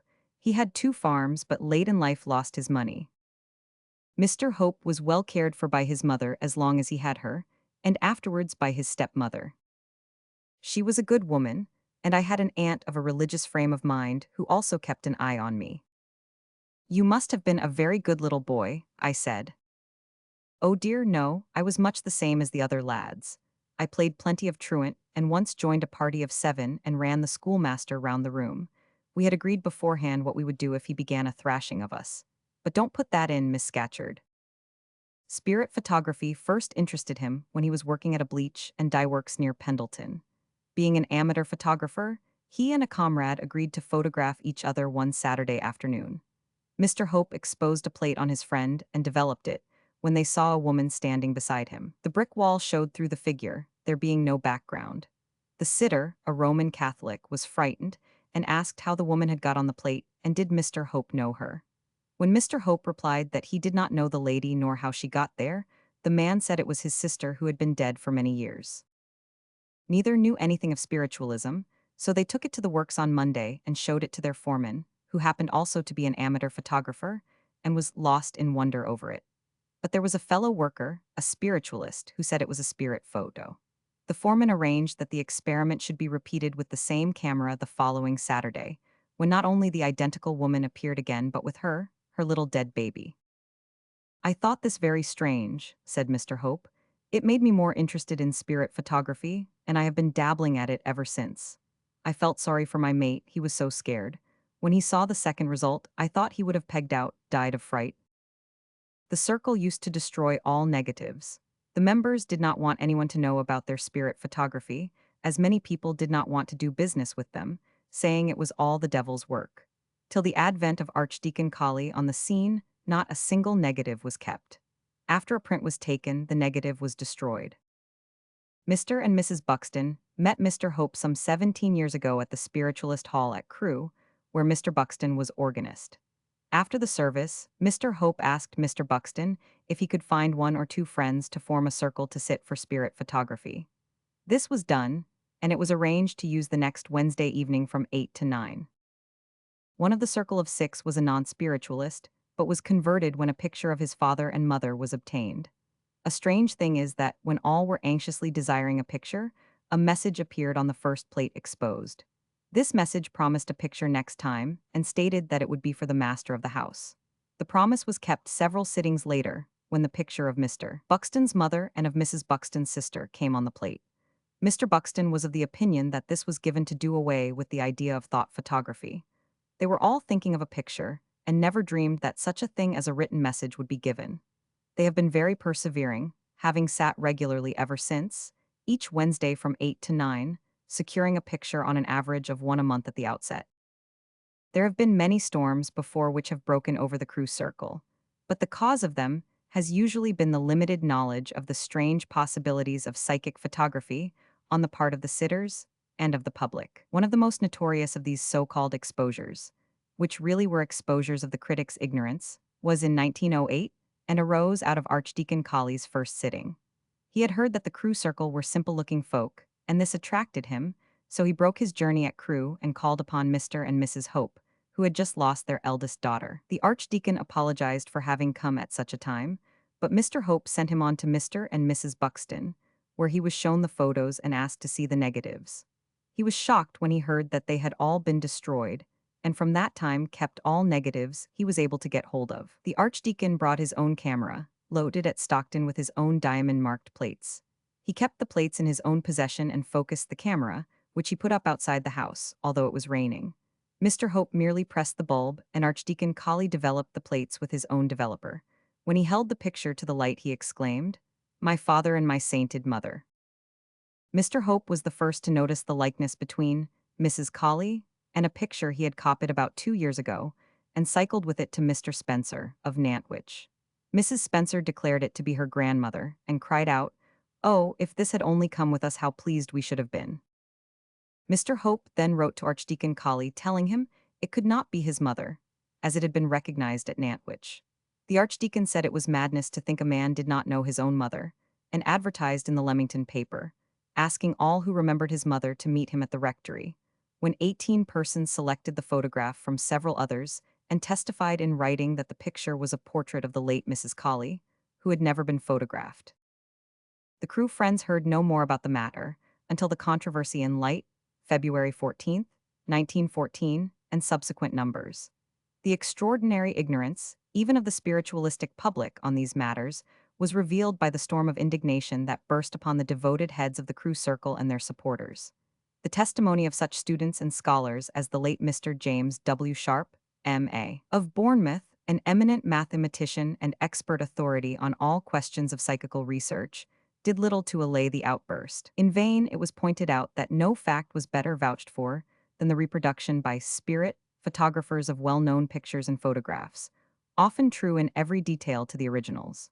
The theory and fact of idioplasticity were ridiculed just as they are ridiculed today by those who should keep themselves up to date in physical science, if they wish to judge justly the yet more complex problems of psychical science. The Society for Psychical Research was as unhelpful as the man in the street, so far as its leading authorities were concerned. To return to the beginning of things, it was on July 16th, 1909, when, in response to a telegram from Archdeacon Colley, I went to Leamington, where I first met the Rev. Prof. Henslow and 2 members of the Crew Circle who were on a visit to the Archdeacon. A séance for spirit photography was held. It was disappointing in one sense. Prof. Henslow was told that he would find impressions on certain plates in a sealed packet on the table, which was not to be opened for a fortnight. I prepared to say goodbye, when Mr. Hope said he would like to do something for the visitor from London. The friends say that if the lady can remain the night, they will give her a test. I replied that the only test of interest to me was one that would convince my fellow members of the Society for Psychical Research. The mediums insisted, but I refused to stay unless Prof. Henslow also remained and took charge of the proceedings. "Sir, do stay," pleaded Mr. Hope. "There are 5 of us, you, the Archdeacon, Mrs. Buxton, Miss Scatcherd, and myself. You must buy 5 plates from your own photographer. Each plate must be put into a light-tight envelope and worn by the sitter with the sensitized surface next to the person until the séance. It will not take long to fetch the plates and bring them back to us. Thus we shall have an hour to wear them before the séance this evening. It is the only way to get them magnetized so as to have immediate results. You can each develop your own plate tonight, and then Miss Scatcherd will know whether the friends have kept their word." Prof. Henslow good-naturedly agreed and drove off with the Archdeacon to purchase the plates. I remained with Mrs. Buxton and Mr. Hope. Within an hour, the Archdeacon returned with 4 plates put up as directed. Professor Henslow had gone home to dinner wearing his plate in a wood slide contrived by Archdeacon Colley. Mrs. Buxton and I tucked ours inside our blouses, and Mr. Hope placed his in that trouser pocket, which has aroused such evil suspicions in the minds of investigators. We remained together until Prof. Henslow joined us. It was full daylight. We sat round the table when Mr. Hope asked, "What do you want, Miss Scatcherd? A face, a message, what shall it be?" "You forget my conditions. Prof. Henslow must decide." "Let him choose," I replied. Prof. Henslow said he did not care what came so long as the same thing appeared on all the plates. It was a remark worthy of the speaker, conveying, as it did, a most crucial test in view of the fact that he had never let his plate out of his own keeping. The usual séance was held. Prof. Henslow developed his plate first. I developed mine under Archdeacon Colley's supervision, then Mrs. Buxton and Mr. Hope developed theirs. The results are of interest. The Archdeacon did not wear a plate so as to leave more power for the others. Mr. Hope's plate was blurred. The tablet on Prof. Henslow, S, was identical in outline with Mrs. Buxton's and mine, both of which were sharp and clear, but Mrs. Buxton's was the best. Mrs. Buxton had been with me the whole time, and her 6-months-old baby had never left her arms. The message addressed to Prof. Henslow was appropriate, but the writing was so microscopically fine that we could not read it that night. Mr. Hope was very disappointed. "Never mind," he said. "When we get home, we will ask the guides to give it us again." He and Mrs. Buxton were leaving by the early morning train. The Archdeacon had charge of the negatives and had promised to let us know as soon as he had deciphered the message. The mediums did not like their lodgings, so slept at my hotel. I saw them off in the morning, before any of us knew what the message was. A day or two later, I received from the mediums a duplicate of the message not yet known to them or to myself. But this time, the writing was large enough to be read by the naked eye. As Prof. Henslow had requested, the same thing had come on all the plates in differing degrees of distinctness. This was my first experience of a crude scotograph, and it was decisive. As I wrote in the Psychic Gazette from notes submitted to Archdeacon Colley at the time, and afterwards read by Prof. Henslow when published, no suspicions could fall either on the mediums, Archdeacon Colley, or myself, as not one of us had had the chance of tampering with Prof. Henslow's plate, nor could Prof. Henslow and his photographer have prepared a series of plates for an occasion on which they had no reason to have reckoned. I wrote a minute account of these early experiments, according to the strictest psychical research methods, and left it with Mr. Wallis, the then editor of Light. He did not publish it, and when I returned to England it could not be found. This incident is briefly recorded by Prof. Henslow in Proofs of the Truths of Spiritualism, pp. 224-7. Fig. 16. Photomicrograph by Major R. E. Spencer of portion of Archdeacon Colley's signature, taken from letter written during his lifetime. CP 84. Fig. 17. Photomicrograph by Major R. E. Spencer of portion of Archdeacon Colley's signature on psychograph appearing after his death. Compare with Figs. 2n. Fig. 18. Photograph of Mr. W. M. Walker with message in the handwriting of Mr. W. T. Stead. CP 87. Fig. 19. Mr. and Mrs. Harry Walker and two friends with psychic likeness of Mr. Walker's father. Compare with Fig. 18. Chapter 8. Evidential and Scientific Aspects of Psychic Photography. By Fred Barlow. Hun, Sec. SSSP Hun, Sec. Birmingham and Midland SPR. No phase of psychical research has been more adversely criticized in the past than psychic photography. This is undoubtedly due to the prevalence of many erroneous ideas on the whole subject. It is a popular fallacy that it is the easiest thing in the world to fake a spirit photograph. Those few photographers who have tried to imitate a genuine psychic effect have usually made the discovery that it is by no means so easy a matter as it appears, even when no restriction is placed on the conditions under which the fake should be produced. When conditions are imposed, similar to those usually obtaining with, say, the crew circle, the difficulty of producing a fraudulent result is enormously increased. Under certain conditions, where suitable precautions are employed and where the sitter has a thorough knowledge of photography, plus an acquaintance with trick methods, even the possibility of deception without detection can, for all practical purposes, be ruled out of court. Under these special conditions, investigators of repute have on many occasions secured successful psychic results.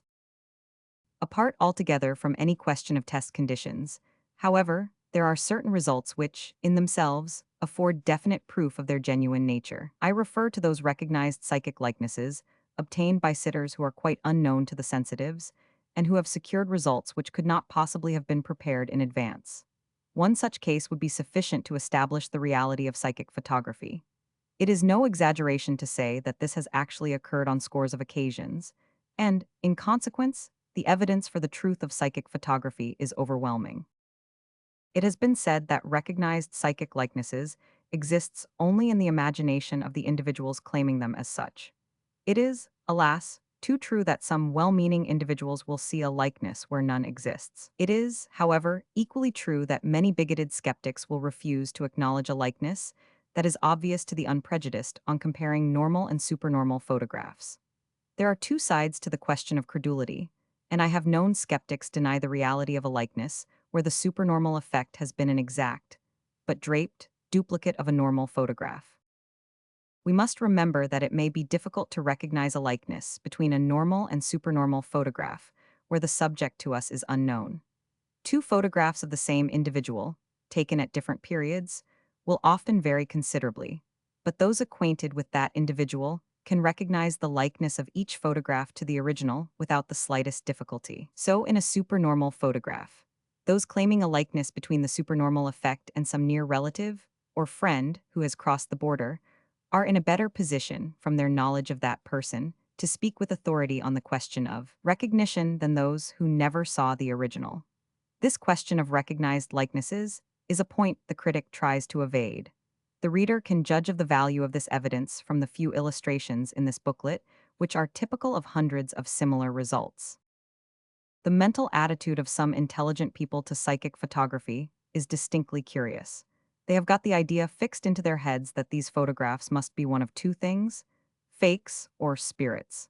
Naturally enough, in some of the cases that have been reported, they find it difficult to believe that such a result could have been produced entirely by a discarnate entity. Therefore, they jump to the false conclusion that the result must of necessity have been faked. In a scientific investigation, we should first of all concern ourselves with facts, without troubling overmuch with theories. A very little first-hand investigation will satisfy any unprejudiced individual as to the reality of psychic photography. Having reached that stage, such a person will be in a better position to theorize on the cause of the phenomena. After many years of close concentration on this subject, I have arrived at the conclusion that psychic photography differs only in kind and not in degree from other phases of psychic phenomena. I do not see how we can possibly get away from the fact that many of these photographic effects are produced by discarnate intelligences.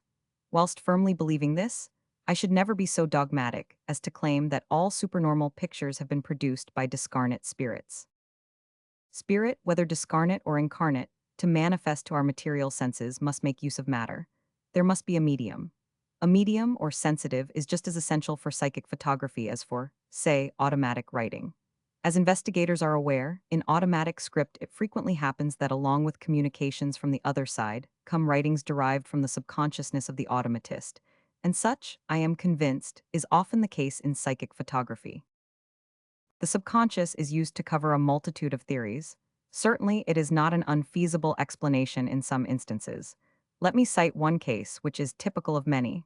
One of the members of the SSSP, Mr. Hobbs of Purley, a keen businessman, traveled to Crewe with his wife. They and the Crewe circle were perfect strangers to each other. Mrs. Hobbs at the time was wearing a locket containing a photograph of their son, who had been killed in the war. This was tucked away out of sight in her blouse. The usual séance was held, and to their great delight the visitors secured a picture of their boy. Trickery was impossible. Even supposing Mr. Hope had seen the photograph in the locket, there was no time to produce a fraudulent result and foist this upon the alert sitters. A careful examination of the print, however, reveals the fact that the psychic picture is an exact but reversed duplicate of the photograph in the locket. Even the rim of the locket can be clearly seen. This sort of thing has occurred time and again. The image of the locket would be indelibly impressed on the memory of the mother. And it may well be that, in some peculiar way, the sensitive proved a medium for the projection of that conscious or subconscious image on to the photographic plate. Such an argument is not to be lightly dismissed, and the fact that the image obtained on the plate may not have been in the conscious mind of the sitter at the time does not necessarily affect the issue. I candidly admit that some such explanation may account for many of these curious effects. Sometimes the psychic pictures are facsimile copies of magazine covers and pictures no fraudulent medium would ever think of producing, and, like the faces in our dreams, they may come from the subconscious.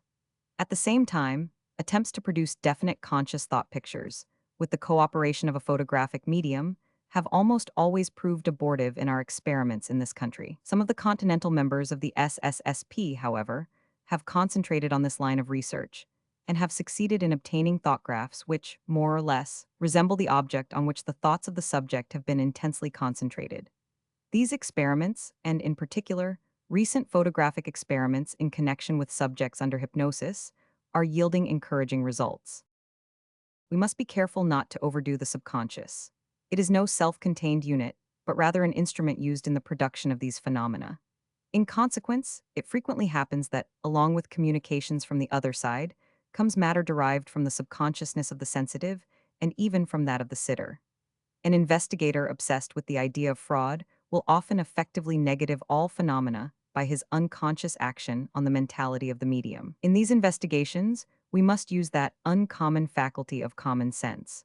Common sense tells us that we cannot accept the explanation that all psychic photographs are produced by the thoughts of incarnate beings. Whether it agrees with his pet theories or not, the serious student is bound to realize that, sooner or later, other minds are at work distinct from, and often superior in intelligence to, that of either medium or sitter.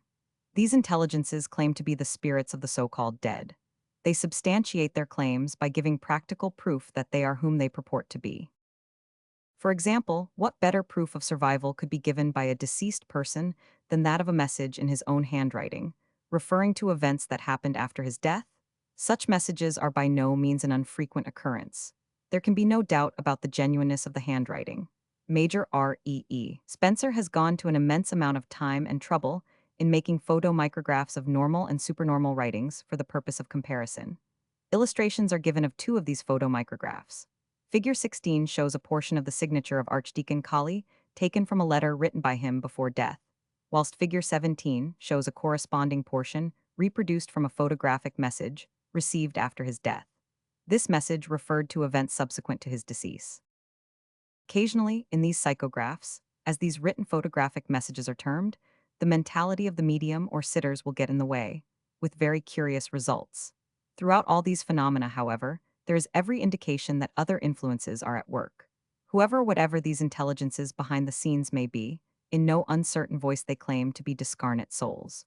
Surely they are in a better position to form a correct opinion hereon than we material outsiders. How do the psychic images get onto the plate? Far too much time in the past has been lost in attempting to convince those who do not believe, and those who do not want to believe, of the genuine nature of psychic photography, and our ignorance of this phenomenon is appalling. The difficulties attending scientific research in this domain are considerable. So far, we can only definitely say that in many instances, the psychic figures on the plate are not objective in the same sense as the sitters. The supernormal images have every appearance of having been projected onto the sensitive plate, independently of the lens and camera. In employing several cameras simultaneously, together with a stereo camera, I have only succeeded so far in securing a psychic image on one of the plates exposed. There are indications that in some cases the psychic effects are printed onto the plate through a psychic equivalent to our normal transparency. In fact, it has come to be known as a psychic transparency. Identical transparency markings are to be found on the plates of photographic sensitives from all parts of the world. These particular markings can clearly be seen over the negative obtained by Mr. Harry Price in his experiment with Mr. Hope. I am convinced that the effect obtained on this occasion was a genuine psychic result. The possibility of this is freely admitted by Mr. Price. The fact that in 9 cases out of 10, the psychic images are the same way up as the sitter suggests that the something that occurs actually takes place after the plate has been inserted in the dark slide. Such small points as these may eventually play an important part in the final solution of the modus operandi. Now let us return to the object of this book, the question of evidence. Sir Arthur Conan Doyle has dealt so thoroughly, earlier in these pages, with the recent attacks by the SPR and the magic circle that I do not propose to refer to them again here at length, as illustrating the impartial attitude of the society of which I have the honor to be secretary.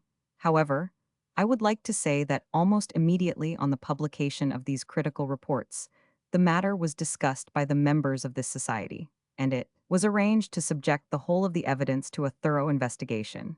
In this connection, the SSSP, in conjunction with the BCPS, sought the cooperation of the Society for Psychical Research and the Occult Committee of the Magic Circle. A proposal was sent to the bodies mentioned expressing the desire of the SSSP to subject the charges to thorough and impartial investigation, and suggesting that 3 members from each of these 4 bodies should form a committee of investigation. The members elected by the SSSP were Dr. Abraham Wallace, President, Col C. E. Baddeley, CMG, OG, and Major R.E.E. Spencer, 3 careful and experienced investigators. For reasons best known to themselves, both the SPR and the Occult Committee of the Magic Circle refused to entertain this suggestion. The reader can draw whatever inference he likes from this uncompromising attitude. To my mind, such a refusal is directly opposed to the objects for which the Society for Psychical Research was formed. A striking example of the persistence of personality is to be found in the case of the late Mr. W.M. Walker of Buxton. Mr. Walker was the president of the Buxton Camera Club. Being a keen photographer, he took an intense interest in the work of the Crew Circle and cooperated with them in numerous experiments. He was the first photographer to obtain psychic photographic results in colors by the Paget process through the mediumship of his friends. Shortly before the late Mr. W. T. Stead left this country for his last voyage to America, Mr. Walker saw him in London.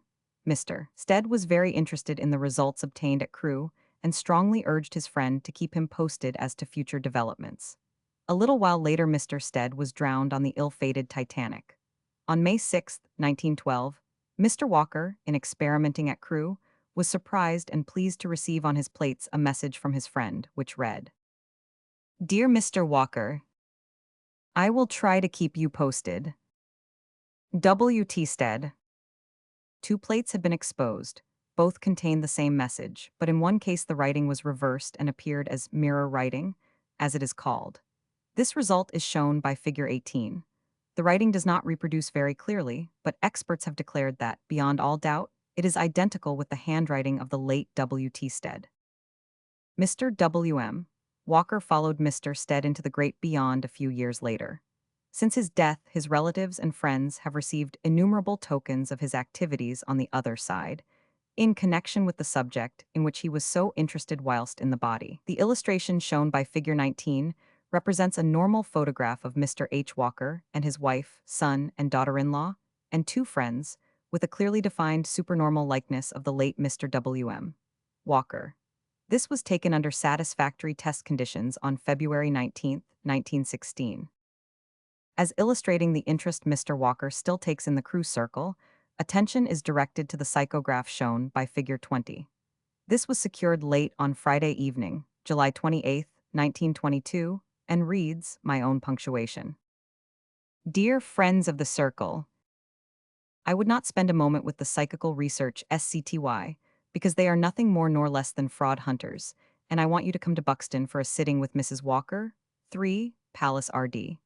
About the 8th-9th of August, then, the spirit friends can further demonstrate the wondrous powers which today are needed more than ever. Peace be with you. Yours faithfully, W. Walker. Please inform Henry. The postscript refers to Mr. Walker's son, who resides in Crewe. I have examined a number of letters in the handwriting of Mr. Walker, Sr., and find that the slip in spelling is such that he might make. A portion of one of these letters is reproduced on figure 21, and when compared with the psychograph alongside, it should leave no doubts in the mind of the reader as to authorship. It is perhaps unnecessary to state that the instructions given by Mr. W.M. Walker were carried out to the letter. The results of the short visit of the Crewe circle to Buxton are best described by quoting an extract from a letter I received from Mr. Henry Walker. We, Mrs. Buxton, Mr. Hope and myself, went to Buxton on Wednesday, 9th inst. August 1922. Ed. 2 sittings were held and 4 exposures made. The first exposure was made on Mother, and gives a message from Father to Mrs. Buxton and Mr. Hope, dealing again with the SPR test and promising a puzzle. The second exposure was made on Mother, Mrs. Marriott, an old friend of ours and myself, and shows a very large face of Father nearly covering the three of us. I developed each plate carefully, and noticed the psychic light was much more keen than the daylight. After a rest of a couple of hours, we held the second sitting. The first plate exposed on Mother shows a medley. A good photo of Father, and a lot of flowers or foliage, and the feathers of a red Indian friend. The second plate only shows a few lights. I fancy Father's record alone should be sufficient to satisfy any sensible being. I dare say I can find well over 20 psychic results received from him on different occasions, most of them under reasonable test conditions. Signed, H. Walker. The Crewe circle invariably place implicit faith in the messages they receive from the other side. These worthy and simple people are very closely in touch with their invisible helpers, who advise them, by means of photographic messages, in their troubles and ailments. Occasionally, the advice given has been directly opposed to the wishes of the mediums, but they never hesitate to carry out these instructions, which usually prove that the directing intelligences possess knowledge and foresight far exceeding that of their human instruments. I can appreciate that some of my readers will experience difficulty in accepting these remarkable statements. When first I heard of these marvelous things, I put them down to credulity, exaggeration, and so forth. However, I determined to get at the truth for myself. Nothing less than personal experience would satisfy me. The first psychic photographs I saw did not very greatly impress me. As a photographer, I recognized that I could produce similar results, and with the conceit that comes from ignorance, I suggested they were fakes. Even as fakes, they were interesting, however, and on inquiring further into the matter, I discovered that the conditions under which they had been secured would necessitate smart work on the part of a trickster. Also, I was puzzled to understand how photographers of the caliber of Mr. J. Trail Taylor could be easily gulled. Eventually, I traveled to Crewe in a rather critical frame of mind, but fully prepared to be fair to the mediums. I received a surprise. The result obtained bore a strong resemblance to myself. It could easily be taken as a twin brother. I had a brother who, when he died, was a little older than myself. I was given practically a free hand in the photographic operations and was impressed by the faith and honesty of the mediums. To detail all the precautions I took from time to time to eliminate the possibility of conscious and even unconscious deception in my further experiments would prove a wearisome business. Suffice it to say that the use of my own apparatus and specially prepared plates, the dismissal of the medium from the darkroom for all the photographic operations, the sharp lookout that was kept for certain known methods of faking, and the conducting of experiments with the mediums in my own home, eventually convinced me, beyond all doubt, of the reality of psychic photography. I discovered early that the mental attitude of the sitter played an important part in the success or otherwise of the experiment. We know so little of the difficulties that have to be overcome, so little of the laws and conditions governing the production of these wonderful results, that it is essential we should approach the subject with an open mind. We must be sympathetic in our methods of investigation. A medium is sensitive in more senses than one, and a little tact and persuasion will succeed where bullying and blustering will fail. With the three photographic sensitives most known in this country, I have secured remarkable results. Whatever may have happened, or may happen on other occasions, nothing can in the slightest degree shake my firm conviction that, with these three sensitives, I have secured genuine psychic photographic effects. With Mrs. Dean, in my own home, we secured an excellent picture of my father, see figure 30. True, Mrs. Dean had the plates beforehand for magnetizing, but that would not enable her to produce an unmistakable likeness of someone she had never seen, a likeness which could not have been produced from any existing photograph, in the very unlikely event of her obtaining such. Moreover, it is not essential, in every case, that Mrs. Dean should have the plates beforehand for magnetizing. On several occasions, members of the SSSP have, without Mrs. Dean's knowledge, substituted a fresh unopened packet of plates for the unopened packet she has had with her, without interfering with the success of the experiment. Mr. Virncombe has been most successful as a medium for obtaining results on plates in sealed packets. Effectively to test Mr. Virncombe, I devoted a great deal of time to wrapping and sealing packets which could not possibly be tampered with without leaving some trace of such tampering. Others have done likewise, and on the plates in such packets, which after the most careful scrutiny have revealed no evidence of tampering, we have secured successful results. On one occasion, I persuaded a local professional photographer to seal a packet of plates before I handled them. This he did very thoroughly, and then I added my own wrappings and seals and sent the package on to Virncombe. Within a week, the packet was returned intact. Mr. Frederick Lewis of Birmingham, who cooperated with me in this test, is a technical photographer of more than average ability, and his certificate is of value. In this he states, I certify that on May 14, 1920, I wrapped and sealed an unopened packet of Imperial Special Sensitive 1-4 plates and handed the packet to Mr. Fred Barlow, who then fixed his own wrappings and seals. Mr. Barlow brought back the packet of plates to me on the morning of May 20th, 1920, and in my presence broke his own wrappings and seals. I then very carefully verified that my own seals and wrappings were intact, and am quite convinced that these had not been interfered with. I personally developed the plates in the presence of Mr. Barlow. On 2 out of the 12 plates in the package, distinct negative images of faces developed, 1 face on one plate and 3 small faces on another. I can offer no explanation of this result apart from being perfectly satisfied that no trickery or deception was practiced. Signed, Frederick Lewis. Could anything be more definite and conclusive than that? With the Crewe Circle, I have had so many tests that it is difficult to select the most stringent. As the well-known Price case of alleged fraud bears on the question of the substitution of dark slides, the following case may be of interest. On this occasion, the substitution of dark slides was impossible, for the simple reason that no dark slides were used. Saying nothing to the members of the circle beforehand, I took with me to Crewe on November 12, 1921, a loaded box camera containing 6 specially marked plates of a size smaller than those usually employed in experiments of this nature. All that Hope and Mrs. Buxton did was to arch their hands over this magazine camera, whilst one of them flicked the shutter catch.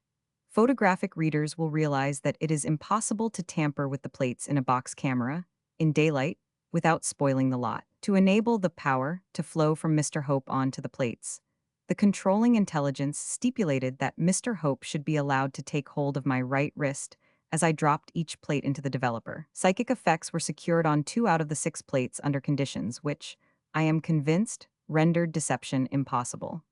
I have been told that Mr. Hope must have printed the effects onto the plates by flashlight whilst he had hold of my wrist. If the critic derives any comfort from believing that this actually occurred, he is welcome to his belief. In another evidential case is that already mentioned by Sir Arthur Conan Doyle of an experiment conducted by 2 photographic members of the SSSP and myself at Crewe.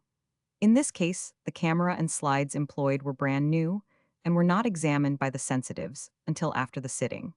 The dark slides differed from those usually employed by the sensitives. Neither Mr. Hope nor Mrs. Buxton was in the dark room for loading the slides or for developing the plates. The central face of 3 supernormal faces secured on this occasion is an undoubted likeness of the father of one of the sitters. The result was absolutely conclusive to my friends and myself. We emphatically declare that under the circumstances trickery was impossible. Fig. 20. Psychograph in the handwriting of Mr. W.M. Walker obtained at Crewe on July 28, 1922. Compare with normal handwriting shown in Fig. 21. CP 88. Fig. 21. Portion of letter written by Mr. W.M. Walker during his lifetime for comparison with psychograph Fig. 20. Fig. 22. Mr. S. Maddox Hun, Sec of the Sheffield and District SPR with psychic photograph of his first wife. Compare with Fig. 23, CP 113. Fig. 23. Photograph of Mr. Maddox, first wife for comparison with Fig. 22. Since the above was written, I have been favored with further excellent personal proof. On October 7, 1922, I secured at Crewe several fine photographs of my father. The best were secured on plates exposed in a camera brought by one of 3 friends who accompanied me. He is an experienced and critical photographer and was responsible for the whole of the photographic operations. Reference to Figure 30, one will show that the psychic face has moved and appears in no less than 6 different places. This face is very similar to the Dean photo, but by no means absolutely identical. The next chapter contains a series of abbreviated accounts and reports by investigators in every station of life. For the purpose of this book, they are confined to accounts connected with the Crewe Circle. In my capacity of Hun, Secretary to the SSSP, it is my privilege to receive these documents in ever-increasing numbers. I imagine that the most hardened skeptic, occupying a similar position for a few months, would be convinced of the reality of psychic photography by this evidence alone. Knowing it to be true, I look forward with confidence to that day, not far distant, when all this talk of fake and fraud shall be no more, and when the psychologist and scientist shall combine the investigation of this vital problem. Chapter 9. Conclusive proof from many sources. This concluding chapter contains a number of plain, straight statements from those possessing first-hand knowledge of the Crewe Circle. Such positive and definite evidence is of far more value from an evidential and scientific standpoint than the mere opinions of those who have never investigated. Owing to the exigencies of space, it has been necessary to abbreviate most of these accounts and also to omit many others, equally convincing.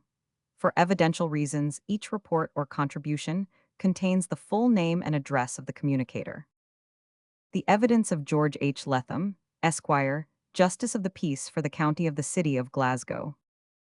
I first heard of the Crewe Circle in the autumn of 1918.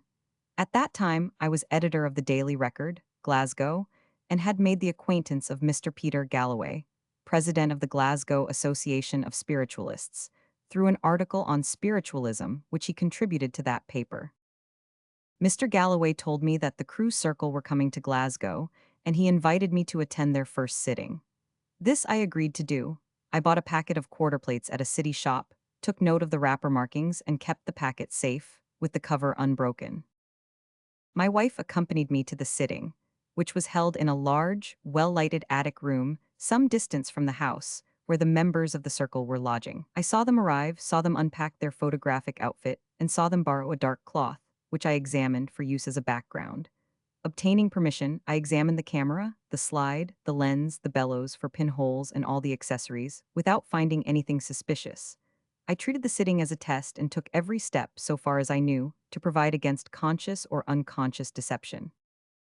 Including Mr. Hope and Mrs. Buxton, there were 9 or 10 people present. To all of these, except Mr. Galloway, I was quite unknown, and I was introduced simply as a friend. I had time to complete my examination, in which I included the little adjoining dark room, before the proceedings began.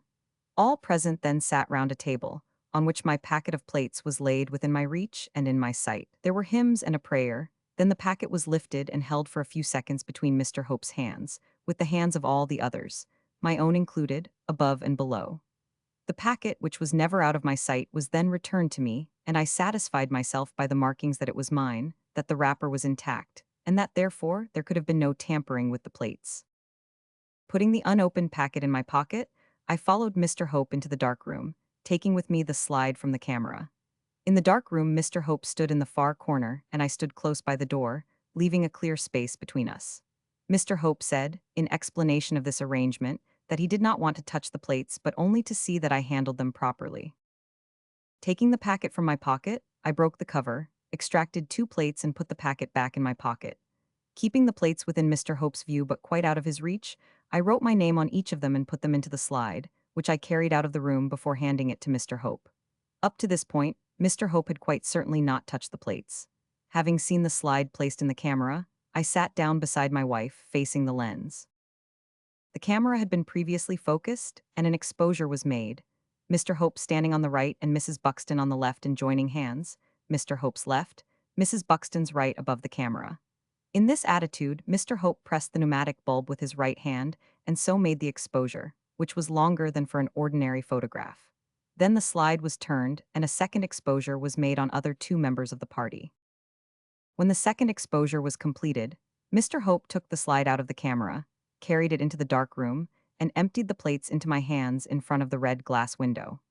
Making sure that my signature was on each of the plates, I placed them in a shaded receptacle, signed other 2 plates, and put them into the slide with the same precautions as before. Then, seeing Mr. Hope out of the room, I shut the door and stood before it whilst 2 other exposures were made. Re-entering the dark room, I received the plates from the slide as before, and proceeded to develop the 4 plates with materials supplied by Mr. Hope, who remained in the room but stood as far from the developing dish as possible and left the whole of the handling to me. Standing before the red window, I saw the images come up on the plates and noticed that on 3 of them, there were figures other than the ordinary representations of the sitters. When development was finished, I carried the plates from the dark room, and before anyone else was allowed to touch them, I examined them individually and satisfied myself beyond doubt that they were the 4 identical plates on which I had written my name, and that the normal figures on these plates corresponded with the 4 exposures I had seen made. That each of the 4 plates bore my signature, clear and characteristic, I accepted as proof that these were the plates I had placed in the slide and no others, for it was impossible that my signature could have been forged. Therefore, I reasoned there had been no substitution of prepared plates. Looking through the negatives, I could see that, in addition to the normal figures of the sitters, there were distinct extras on 3 of the plates, each extra being distinct in form from the others. On number 1 plate, that for which my wife and I had been the sitters, there was the clear representation of a face looking out from an arched veil.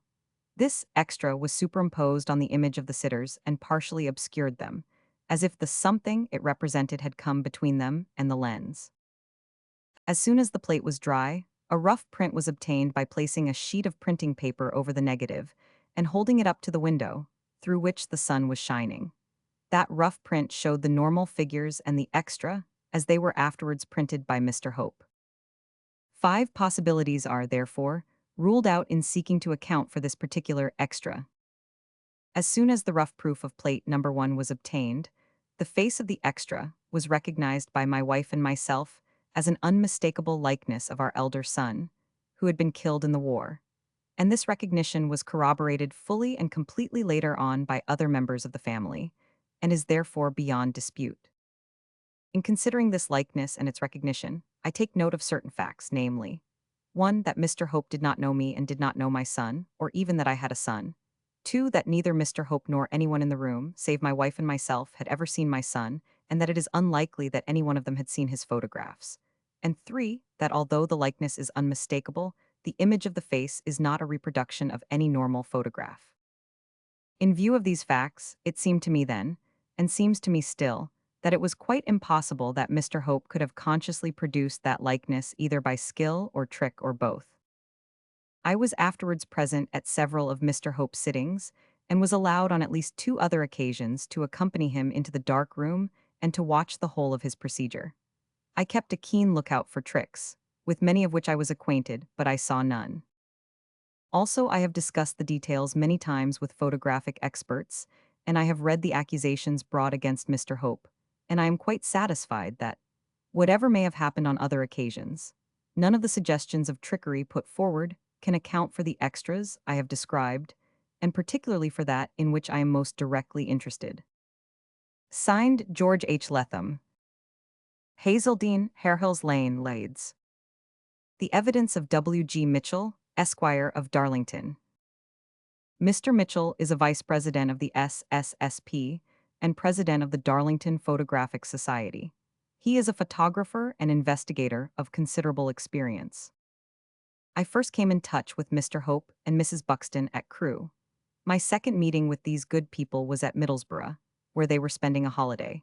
I have thus had an opportunity of experimenting in the atmosphere of their own séance room and studio, and also under the improvised conditions of a friend's residence.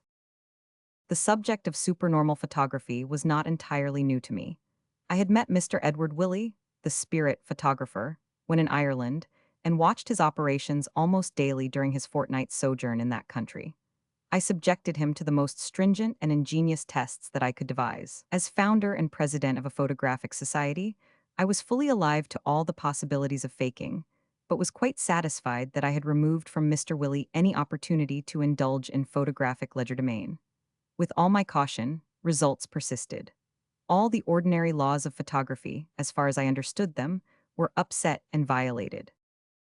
But to get back to the Crewe Circle, I had arranged with a friend who was at that time editor-manager of an important northern newspaper to visit Crewe for the purpose of meeting the Crewe Circle. As brother members of a psychical research society, we desired to add to our experiences. Having taken the precaution of purchasing plates locally, and following the usual recommendation of carrying them in close proximity to the body, we looked forward to our journey. The appointed day arrived, but no day in modern history could have been more unsuitable or less conducive to good results. It was December 16, 1914, and the news tapped out over the private wire was most disquieting. The Huns were shelling Scarborough and West Hartlepool. My friend realized that it was impossible for him to desert his editorial chair, and he hurriedly gave me his box of plates. I met Mr. William Walker, of Buxton, en route, and together we journeyed to Crewe. A short devotional service was held in the kitchen of Mrs. Buxton's home, during which I was informed that only one box of plates could be dealt with. I selected the box purchased by my absent friend and expressed a desire that some result should be given that would give him satisfaction and conviction. I was instructed that 4 plates would be dealt with, and that I could select any particular 4 I desired from the box. I named the 3rd and 4th, 9th and 10th. This selection secured 2 pairs of plates that would be packed film to film and would probably be hinged together with emulsion. The unsealed box was then placed on the center of the table, and as it bore a rubber stamp impression of the firm from which it was purchased, I am quite satisfied that there was no substitution of boxes. Mr. Hope then insisted that I should dismantle his camera. This I did most thoroughly, giving special attention to the dark slides, lens, and shutter. Having placed the dark slides in my pocket, we entered the dark room, where I unpacked the box, selecting the particular plates decided upon, wrote my initials across the corner of each, placed them in the 2 double-back dark slides, and placed the remainder of the plates together with the dark slides in my pocket. We adjourned to the studio, where Hope allowed me to choose my position in relation to the background.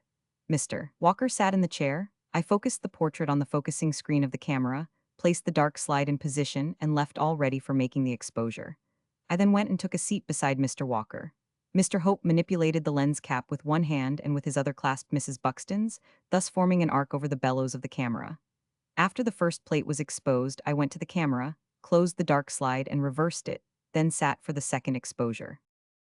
The third plate was next used. Mrs. Buxton asked me to place the dark slide containing the only unexposed plate on her forehead. This I did for about 10 seconds. I then retired with Mr. Hope to the dark room, where I personally developed the 4 plates. On 3 out of the 4 supernormal effects flashed up, and after fixing in the hypobath, we brought them out to the light for examination. Plate number 1, in addition to the normal image, showed a lengthy message of exceedingly minute copperplate writing, too small to read without the aid of the magnifying glass. I could just discern that there were Greek characters intermingled with other languages, including English. Number 2 plate bore only the normal image. Number 3 plate showed the supernormal figure of a lady draped in some material of fine texture, standing by my side. Number 4 plate, the one held on Mrs. B's forehead, showed a well-defined face of a lady. The long message on number 1 contained words, and was written in a jumble of languages, English, Greek, French, and Latin, and concluded thus. And now, friends, we have given you this advice in mixed languages, so that it will help to support the claim that the unlearned of today possess the same powers as the humble fishermen of biblical history. We thank you for the common sense way in which you have met us, etc. It was quite 2 years before I was able to get the Greek portion translated. I eventually met a young Greek, a student of Armstrong College, Newcastle, who told me that it was a very ancient style of Greek. The message, when translated, was quite intelligible to me. Number 3 plate, with supernormal portrait, proved to be undeniably the portrait of the deceased mother of the wife of my friend. On comparing it with a life portrait, it left no doubt in the mind of any reasonable person. The portrait on number 4 plate I cannot recognize. I have a profound conviction that Mr. Hope is a genuine medium, honest and straightforward, and it would take a great deal to shake my confidence in his integrity. I have followed his operations for years and find them a fruitful source of instruction. It is only those who have experimented in fake effects who can realize the difficulties, and with a knowledge of photography, I challenge any professional or amateur photographer to produce anything approaching the same effects under any conditions. They find it absolutely impossible under the same conditions. It is unthinkable that Mr. and Mrs. Buxton would cooperate, aid and abet in a continuous fraud on the widowed wife, the sorrowing parent. Signed W. G. Mitch, Harewood Terrace, Darlington.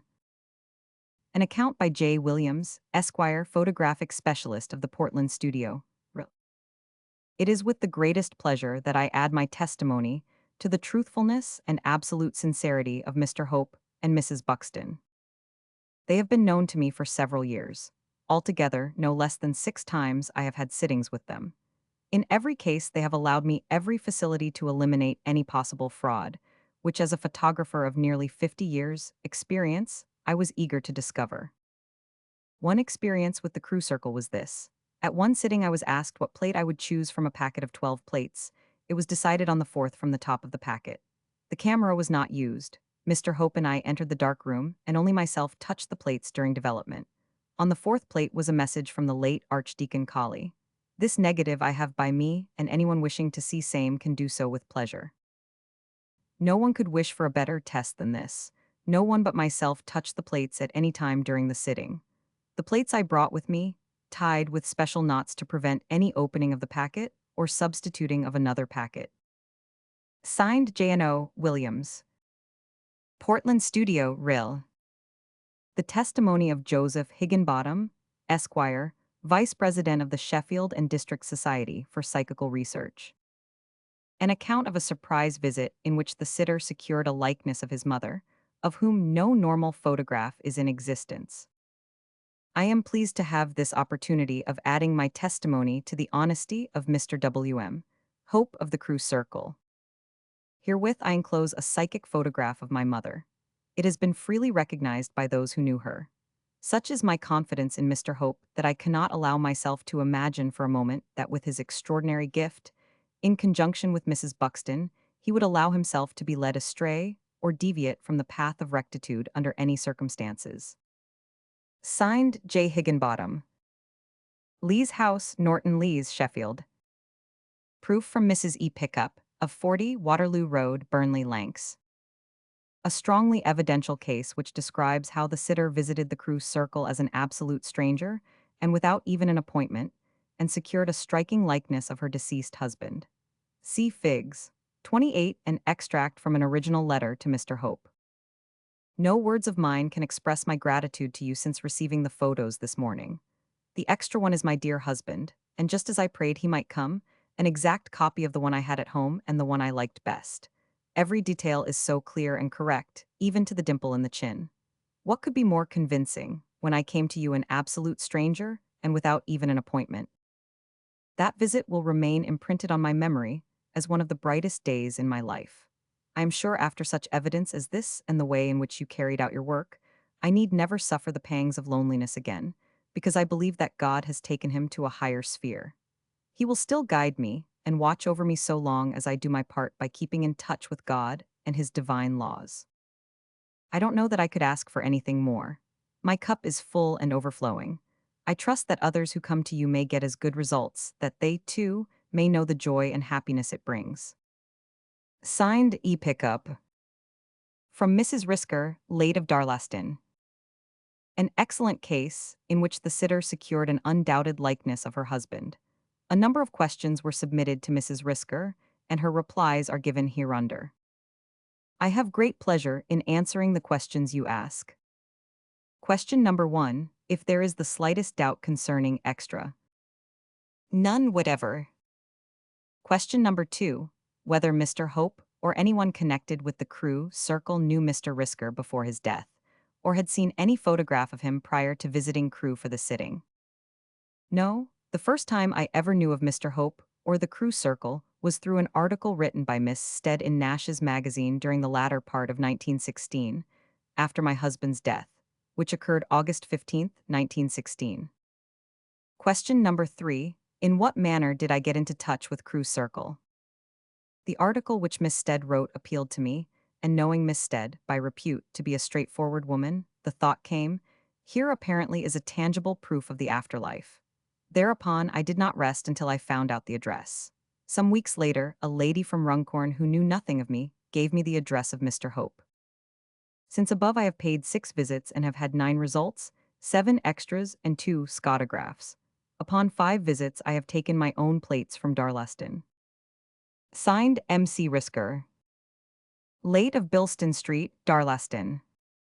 An expression of opinion from Lady Grey of Followden. I am perfectly ready to adhere to my conviction that I have obtained evidence of supernormal activities through the mediumship of the Crew Circle. And this I would maintain however conclusively they may have been convicted of fraud on other occasions. Signed Pamela Gray. Wilsford Manor, Salisbury. The evidence of H. Blackwell, Esquire, a vice president of the SSSP. Mr. Blackwell is one of the pioneers in the history of psychic photography. His experiences have been quite exceptional. This description tells how he secured a photograph of a recently deceased sister. With great pleasure, I give my experience of the good work done through the crew mediums. In April 1920, having fixed an appointment with Mr. Hope for a certain hour at the BCPS, I was there to time with an unopened box of plates. Of the 4 plates exposed, I found upon development that only 2 had any psychic results. These appeared to consist of several faint faces, merging one into the other. From the wet negatives, I could not recognize any of the features, so asked for prints to be sent on in due course. When the prints came to hand, I was delighted to recognize the face of my sister, but repeated 5 times, as if in her agitation she could not concentrate sufficiently and had moved during the exposure. She appeared as in her final illness 2 years previously, when I had gone down into the country to bid goodbye. As a testimony to the value of psychic photography, I may mention that through the mediumship of Mr. R. Bursnell, in London, and of Mr. W. M. Keeler in Washington, I have received portraits of my grandfather, mother, 2 sisters, and several of my nieces. A number of friends have also been taken in London after promises given in Canada and elsewhere.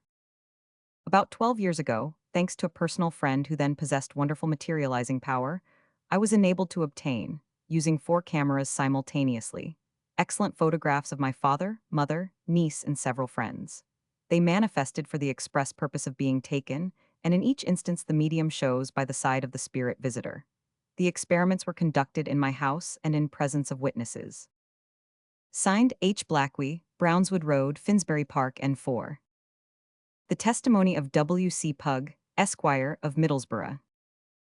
A straight statement by an investigator who has secured many recognized psychic photographic results through the Crew Circle in his own home.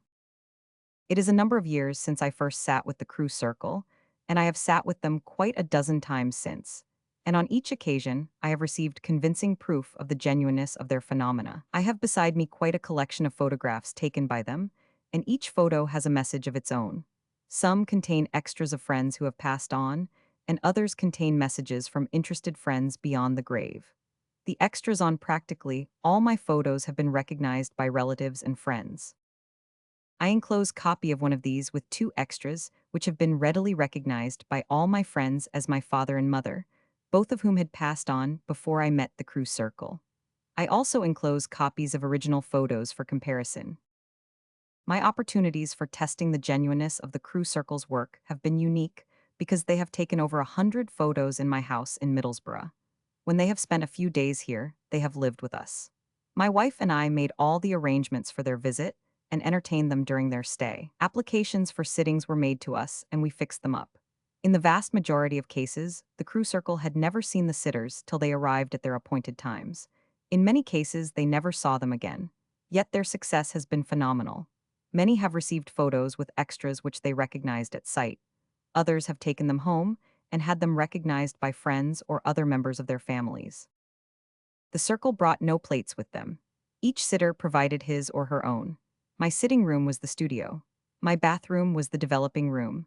Unused plates were left behind when the circle went away, and my lad, who has a camera, has been supplied with a stock of plates for use amongst his friends. To those of us who know the members of the circle so well, some of the statements appearing in the press have been very amusing. The idea of Mr. Hope beating the conjurers at their own game is too ridiculous for words. Expert photographers who have had experience of Mr. Hope's methods must also have been greatly amused. Fig. 24. Photograph of Mrs. R. Foods of Sheffield with psychic photograph of her mother, obtained under good test conditions. Compare with Fig. 25. CP 125. Fig. 25. Photograph of Mrs. Foods, mother for comparison with psychic effect on Fig. 24. Fig. 26. Photograph of Mrs. A. E. Grier with psychic likeness of husband and father. The sitter was a total stranger to the Crew Circle. Compare the lower face with Fig. 27. CP 127. Fig. 27. Photograph of Mrs. Grier's husband for comparison with his psychic likeness on Fig. 26. Then there is the question of motive. Let me state that the Crew Circle have never had one penny piece out of their various visits to Middlesbrough. We charged sufficient from each sitter to pay railway expenses only, nothing more. We paid for the railway tickets, that was all. Where on earth was the incentive for these people to leave their homes to come here to deceive us? One's sense of humor must have been neglected if they cannot see that the whole of the charges are too funny for words. That the phenomena are genuine, I am convinced. What is behind the phenomena is another matter and does not enter into the present question. If the scientists care to continue to drag on behind plain common sense people, let them do so. I have scores of good friends who have had that experience which no scientist can take from them, and I prefer to accept their opinions, along with my own experience, rather than listen to those people whose one desire seems to be to bolster up preconceived ideas. The world would be better for some more people as honest as are the members of the Crew Circle. Signed, William Cowell Pugh. 61, St. Paul's Road, Middlesbrough. An account by Mrs. Margaret Eleanor. A description of 3 remarkable recognized likenesses obtained by a lady photographer. I am anxious to help to prove the truth of psychic photography, and with this end in view, I am sending herewith 3 photographs taken by Mr. Hope, of Crew, under test conditions, which contain recognized extras. Might I say that in the first place I was extremely skeptical, having some knowledge of photography. Even after myself obtaining a psychograph, I was still in a doubtful frame of mind and attended the British College of Psychic Science to gather further evidence. In this way I came into contact with Mr. Hope and Mrs. Buxton, and by arranged through the agency of Mrs. Mackenzie, of the college, to have a test sitting with Mr. Hope. The results of this sitting, quite apart from any subsequent sittings, provided what to my mind were conclusive proofs of Mr. Hope's gifts and absolute integrity. Enclosed are 4 photographs marked. All these were taken under the most stringent test conditions.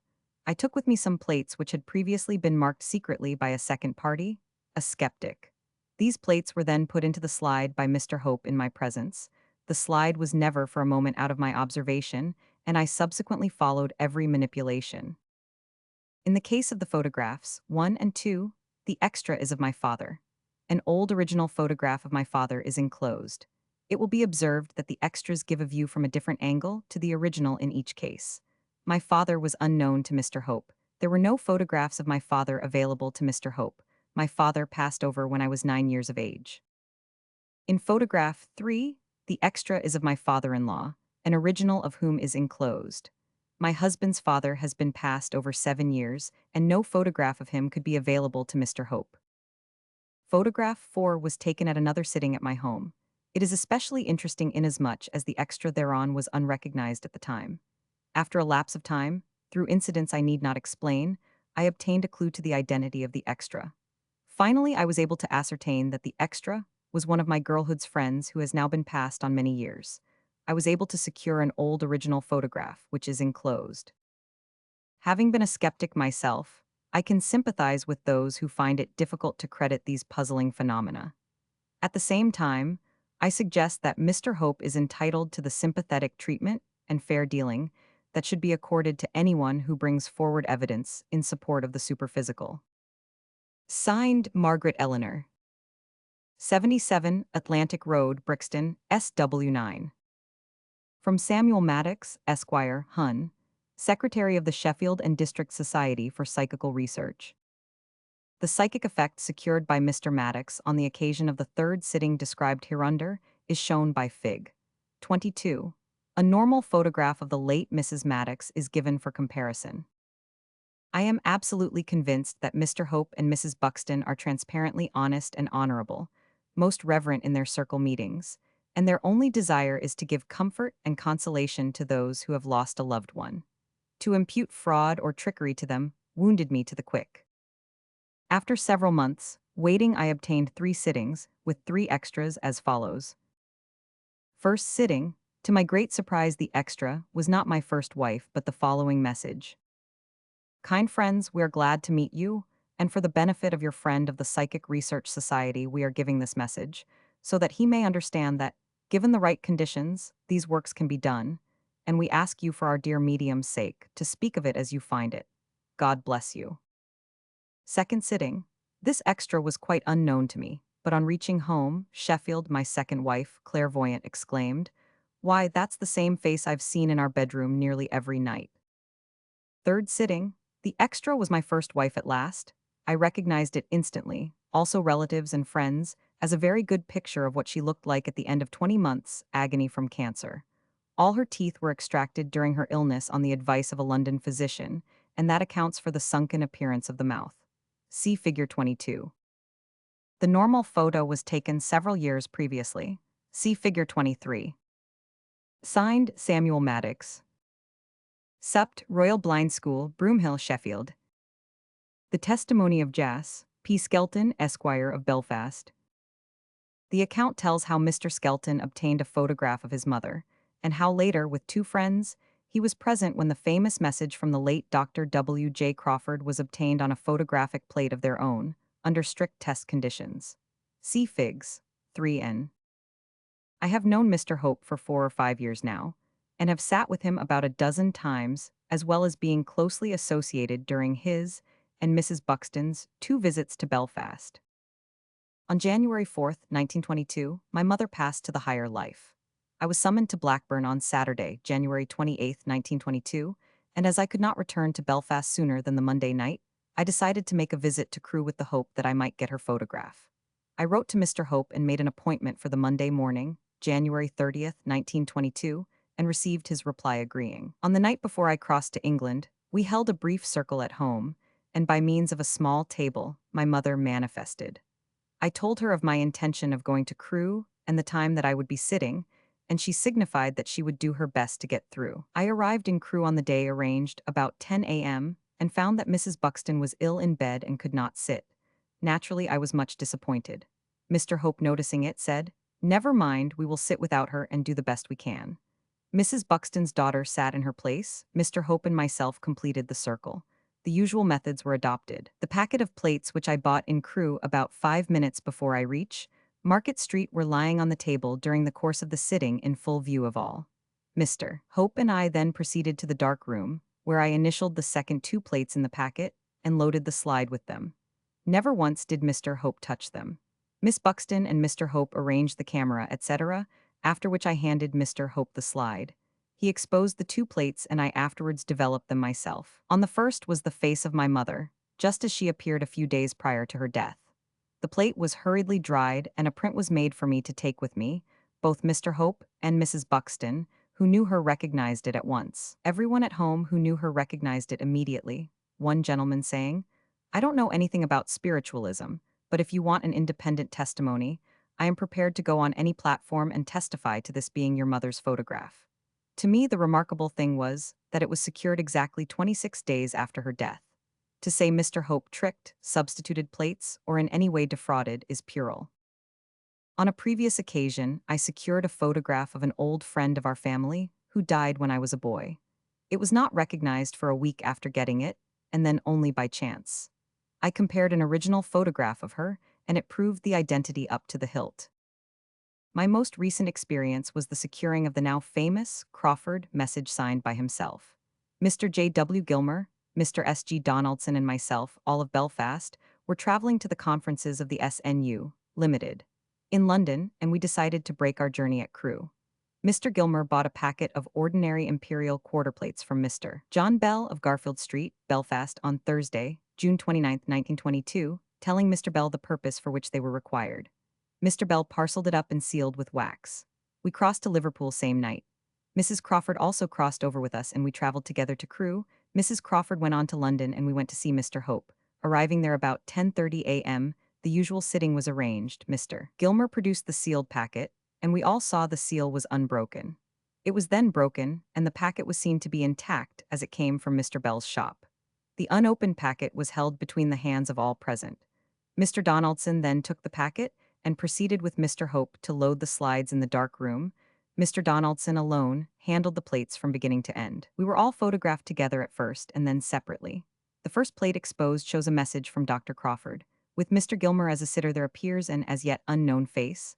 With Mr. Donaldson, there was no psychic effect. With myself, a bright light appeared. We were all present at the development, and at no time did Mr. Hope touch the plates.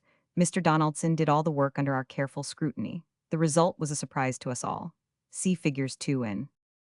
We are, however, mutually agreed that it is a bona fide message from Dr. Crawford in his own handwriting, with which I am well acquainted. Signed, Jas P. Skelton, 651, Lisburn Road, Balmoral, Belfast. From Miss Estelle Stead. During the last 7 or 8 years, I have had several sittings with the Crewe Circle, and can state truly that I have always found both Mr. Hope and Mrs. Buxton most anxious to have me examine the dark room, the camera, the slides, the room in which the photographs were taken, and had I wished to examine anything else, I am sure they would have agreed to my doing so. At some sittings I have had no results, whilst at others the results have been excellent. The very first time I visited Crewe, I bought a box of plates in London and took it with me. Mr. Hope never handled the box at all excepting in my presence, and we obtained 2 excellent pictures of my father. During that same visit I bought a box of plates in Crewe. Neither Mr. Hope nor Mrs. Buxton had any idea at which shop I bought it. I sealed the box and took it with me to 144 Market Street.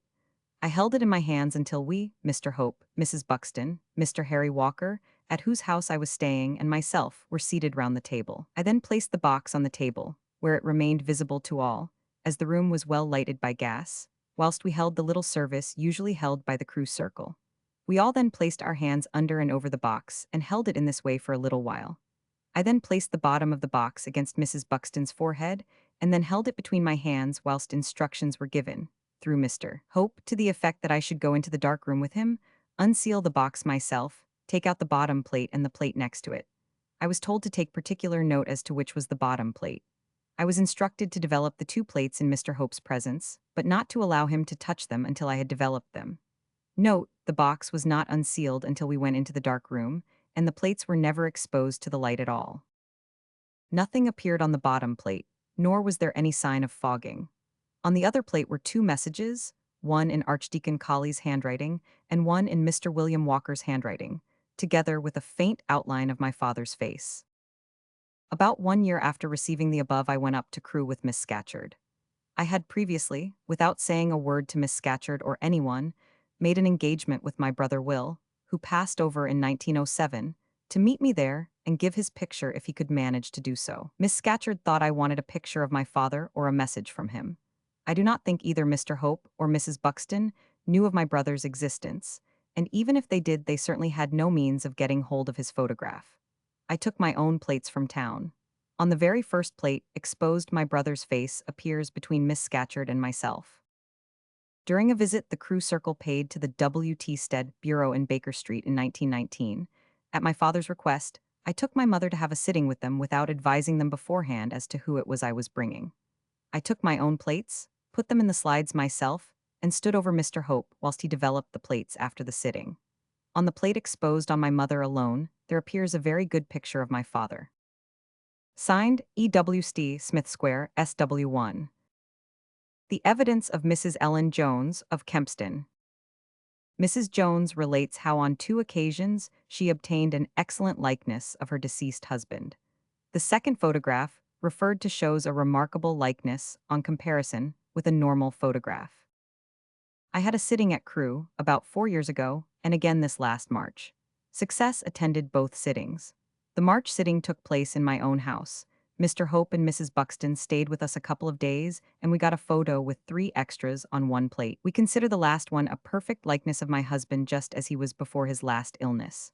The first was very good, only rather too much like what he was at the time of passing over. So, you see, it was rather painful, but a truthful likeness.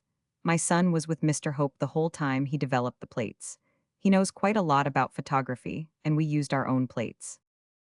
Signed, Ellen Jones. Reese Cottage, Kempston Beds. From the Rev. G. Vale Owen. I have had several sittings with Mr. W.M. Hope and Mrs. Buxton at Crewe. I will briefly relate one experience. In 1910, I was just dropping off to sleep when I saw, in the far corner of the room, a beautiful girl's face smiling at me. It slowly disappeared sideways behind a screen. I wondered who the owner was. It was slightly oval, radiant with joy, and the eyes were laughing at me with just a touch of roguish enjoyment at my perplexity.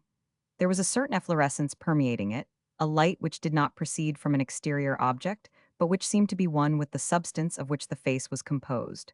But it was not a mask, it was a living face. About 8 years later, I saw the same face again, this time about 6 inches from my own. On this second occasion, there came into my mind, as if intentionally projected there, the name Ruby. Ruby is my daughter who passed away at the age of 15 months in 1896. In August 1917, my wife and I paid a visit to the Crewe Circle. On one of the negatives appeared the face I had already seen clairvoyantly. It was not full face, as I had seen it on the 2 previous occasions, but in profile. This disposes of the theory that it might have been a thought form of my own. Later on, we were having a talk with this spirit child of ours in our own home at Orford, and I took the opportunity to ask her if it was she who had managed to get her picture on the plate at Crewe. Her reply was, "I don't know, Daddy. I was there and tried to. I should love to have done it, did I?" My answer was that I was satisfied that she had done so. I also asked her why it was in profile, and she said it was in order that she might show her hair. Even when she passed away as a baby, her abundant light brown hair was an exceptional feature. On the photograph, it was also conspicuous. I am satisfied that the picture is the likeness of my daughter Ruby. We have received more than one description of her, as she appears in the spirit life, and this portrait tallies with these descriptions. I am at one with several of my friends who have sat with them, in their conviction that there is no trickery used by these mediums in the production of results obtained. On all my visits to Crewe, I have been struck with the transparent honesty and earnestness of both Mr. Hope and Mrs. Buxton. The only conclusion to which I can come is that they are out for the sole purpose of helping others with their rare gift, at great cost to their own comfort and convenience. Personally, I am grateful to them for their self-sacrificing service. Signed, G. Vale Owen. Orford Vicarage, Warrington. The testimony of F.J. Twelves, Esquire of Manchester. Having had well over 20 sittings with Mr. Hope and Mrs. Buxton of the Crew Circle, as well as intimate acquaintance of sittings of close friends, I have no hesitation in expressing absolute conviction of the genuineness of the results obtained. With the exception of photographs of our own son, I cannot say that many were undoubtedly recognized. We have, however, had many photographs of our boy, about which there could be no doubt on the part of anybody who knew him at all well. Of course, ordinary photographs of an individual taken from different angles or in different positions show considerable divergence. Perhaps the one approximating nearest to the last photo before transition is the one taken on October 16, 1921, copy of which I enclosed together with print of the pre-transitional photograph for comparison. The clearest photo we have had taken of him was on December 11, 1920. Signed, Fred J. Twelves. 55 Victoria Road, Whalley Range, Manchester. The testimony of Alderman W. Whitefield, J.P. of Bristol. On August 19, 1921, I called at Crewe on my way home from Llandudno and made my way to the house of Mrs. Buxton. I took with me a sealed packet of plates. I have done a considerable amount of photographic work in days gone by. I examined the camera, placed the plates into the slides myself in the dark room, and developed and fixed them myself. As regards the psychic results secured, my good wife and myself have not the slightest doubt that it is a photograph of one of our daughters. I do pray that this knowledge may bring joy and comfort to some sorrowing heart. Signed, W. Whitefield. St. George, Bristol. An account of Mrs. D. Hartwell, of Northampton. The photograph referred to by Mrs. Hartwell, when compared with a normal photograph of her late husband, leaves no doubts whatever as to the question of recognition. I went to Mr. Hope as a complete stranger, and when I received the photograph, I recognized the extra to be the likeness of my husband, whom I had lost during the war. It was also recognized by all of his most intimate friends to whom it was shown. You have my full permission to make whatever use of it you wish, and am only too pleased to do anything in my power to help forward this beautiful cause. Signed, D. Hartwey, St. Giles Terrace, Northampton. An account by Mrs. R. Foods of Sheffield. Mrs. Foods, an experienced photographer, describes how she obtained a psychic photograph of her mother and a psychograph of more than 70 words, under good test conditions. The psychic photograph showing Mrs. Foods's mother is reproduced in Fig. 24 with normal photograph of the same lady, Fig. 25 for comparison. The extra of my mother was obtained at 144 Market Street, Crewe, in February 1920 under the following conditions. I took a sealed packet of plates, also my own slide which, though slightly different from Mr. Hope's, fitted his camera. After the usual sitting I went into the dark room, broke the seal, opened the packet of plates, placed one in each division of the slide, initialed them, put slide in my dress, also rest of plates. After being focused, I placed slide in camera after a thorough examination of same, resumed my seat when the usual exposure was made. I then took slide from camera, went into dark room and developed plates, with result that one was normal and the other bore a good likeness of my mother, recognized by all of the family who have seen it.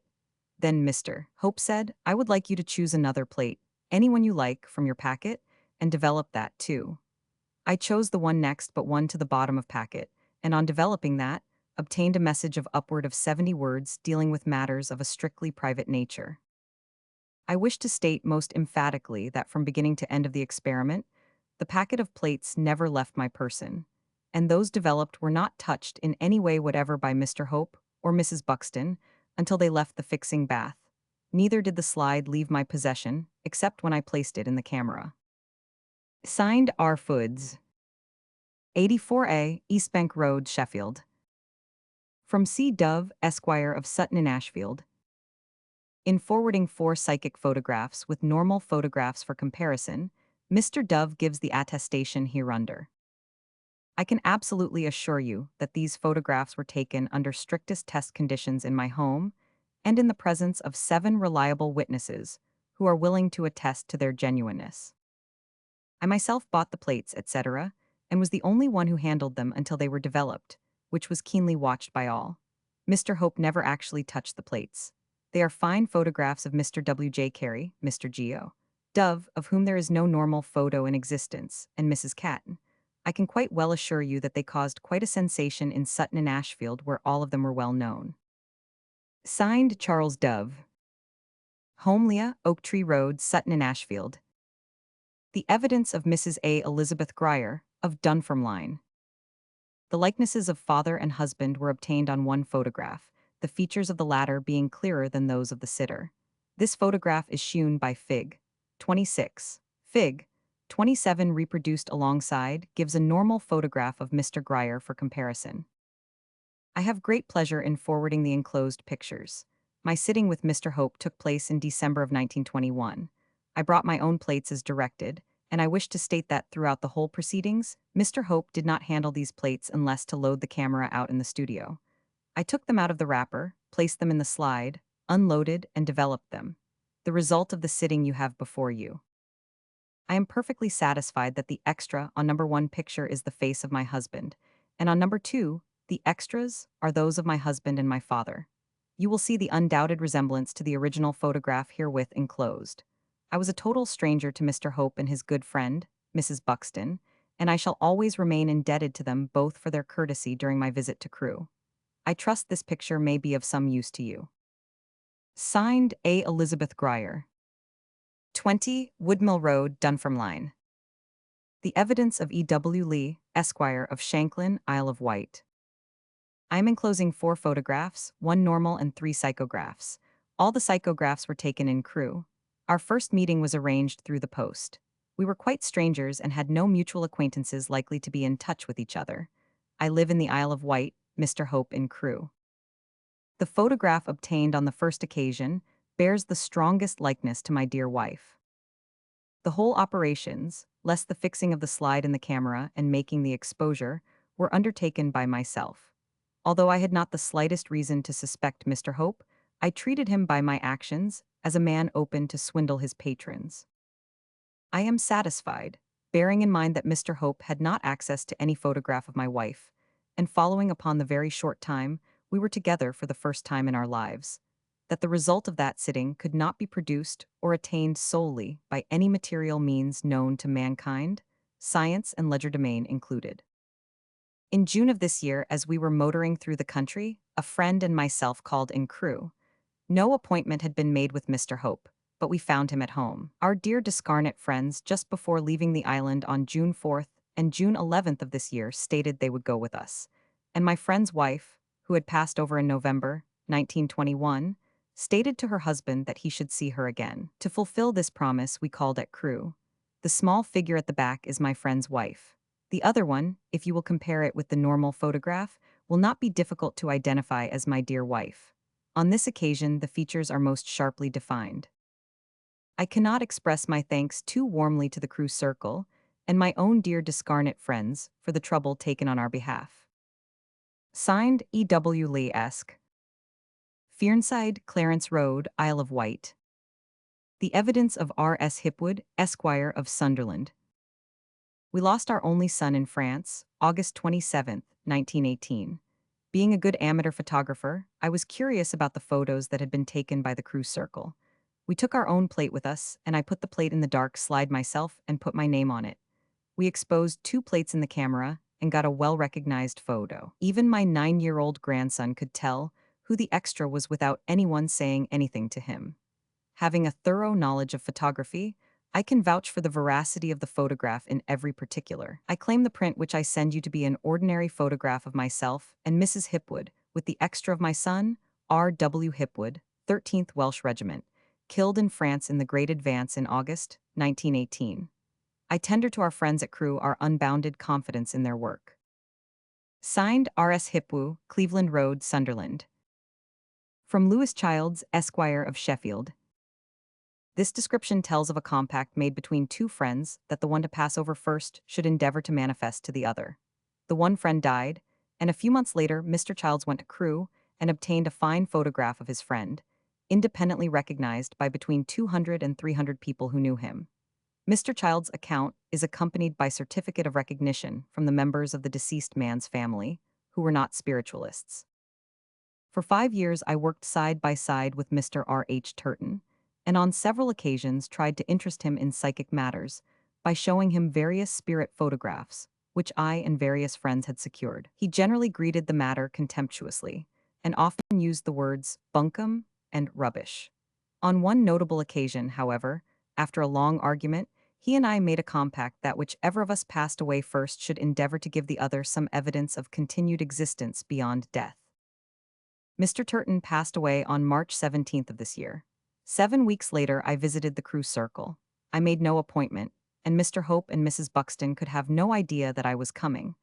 I took a packet of plates with me and conducted the usual examination of the apparatus used. I opened the box of plates and loaded the carrier. After the exposure had been made, I developed and fixed the plate. Everything was in my own hands. As the image came up in the developing dish, I noted the face of a man above my right shoulder. The print shows a remarkable likeness to my friend, R. H. Turton, and I am convinced that he has thus fulfilled the compact made betwixt us. I have shown it to his relatives and friends, and his shopmates, and they have no hesitation in recognizing the photograph. Though none of the relatives are spiritualists, they assert that it resembles him as he lay in his coffin. No photograph of Mr. Turton had been taken recently, and I cannot discover one which bears any resemblance to this. Thus did my friend keep his compact, to convince me that memory lives beyond death. Signed L. Childs. 42, Glover Road, Lowfield, Sheffield. An account by Mrs. A. A. Pears of Coventry. On returning from our holidays on August 20th, 1918, my husband and myself paid a surprise call at 144 Market Street, Crewe. About 3 years previously, we had lost our little boy of 14. None of the members of the Crewe Circle had ever seen him, or even a photograph of him. On this occasion, we were successful in obtaining a wonderful photograph of our dear boy. I have not the least doubt about the reality and genuineness of this photograph. Later on, when in Coventry, Mr. Hope kindly photographed my little boy's grave, and we again obtained a fine photograph of him as he was just before he entered the higher life. With the Crewe Circle, I have obtained some remarkable results. No one acquainted with the members of that circle would for a moment doubt their honesty, and I pray that God may bless and prosper them in their good work and the sacrifices they make for the benefit of their fellows. Signed A. A. Pears. 30 Dorset Road, Coventry. Fig. 28. Photograph of Mrs. E. Pickup with psychic likeness of her husband. The sitter was an absolute stranger to the Crewe Circle. CP 106. Fig. 29. Photograph of Mrs. Pickup's husband for comparison with his psychic likeness on Fig.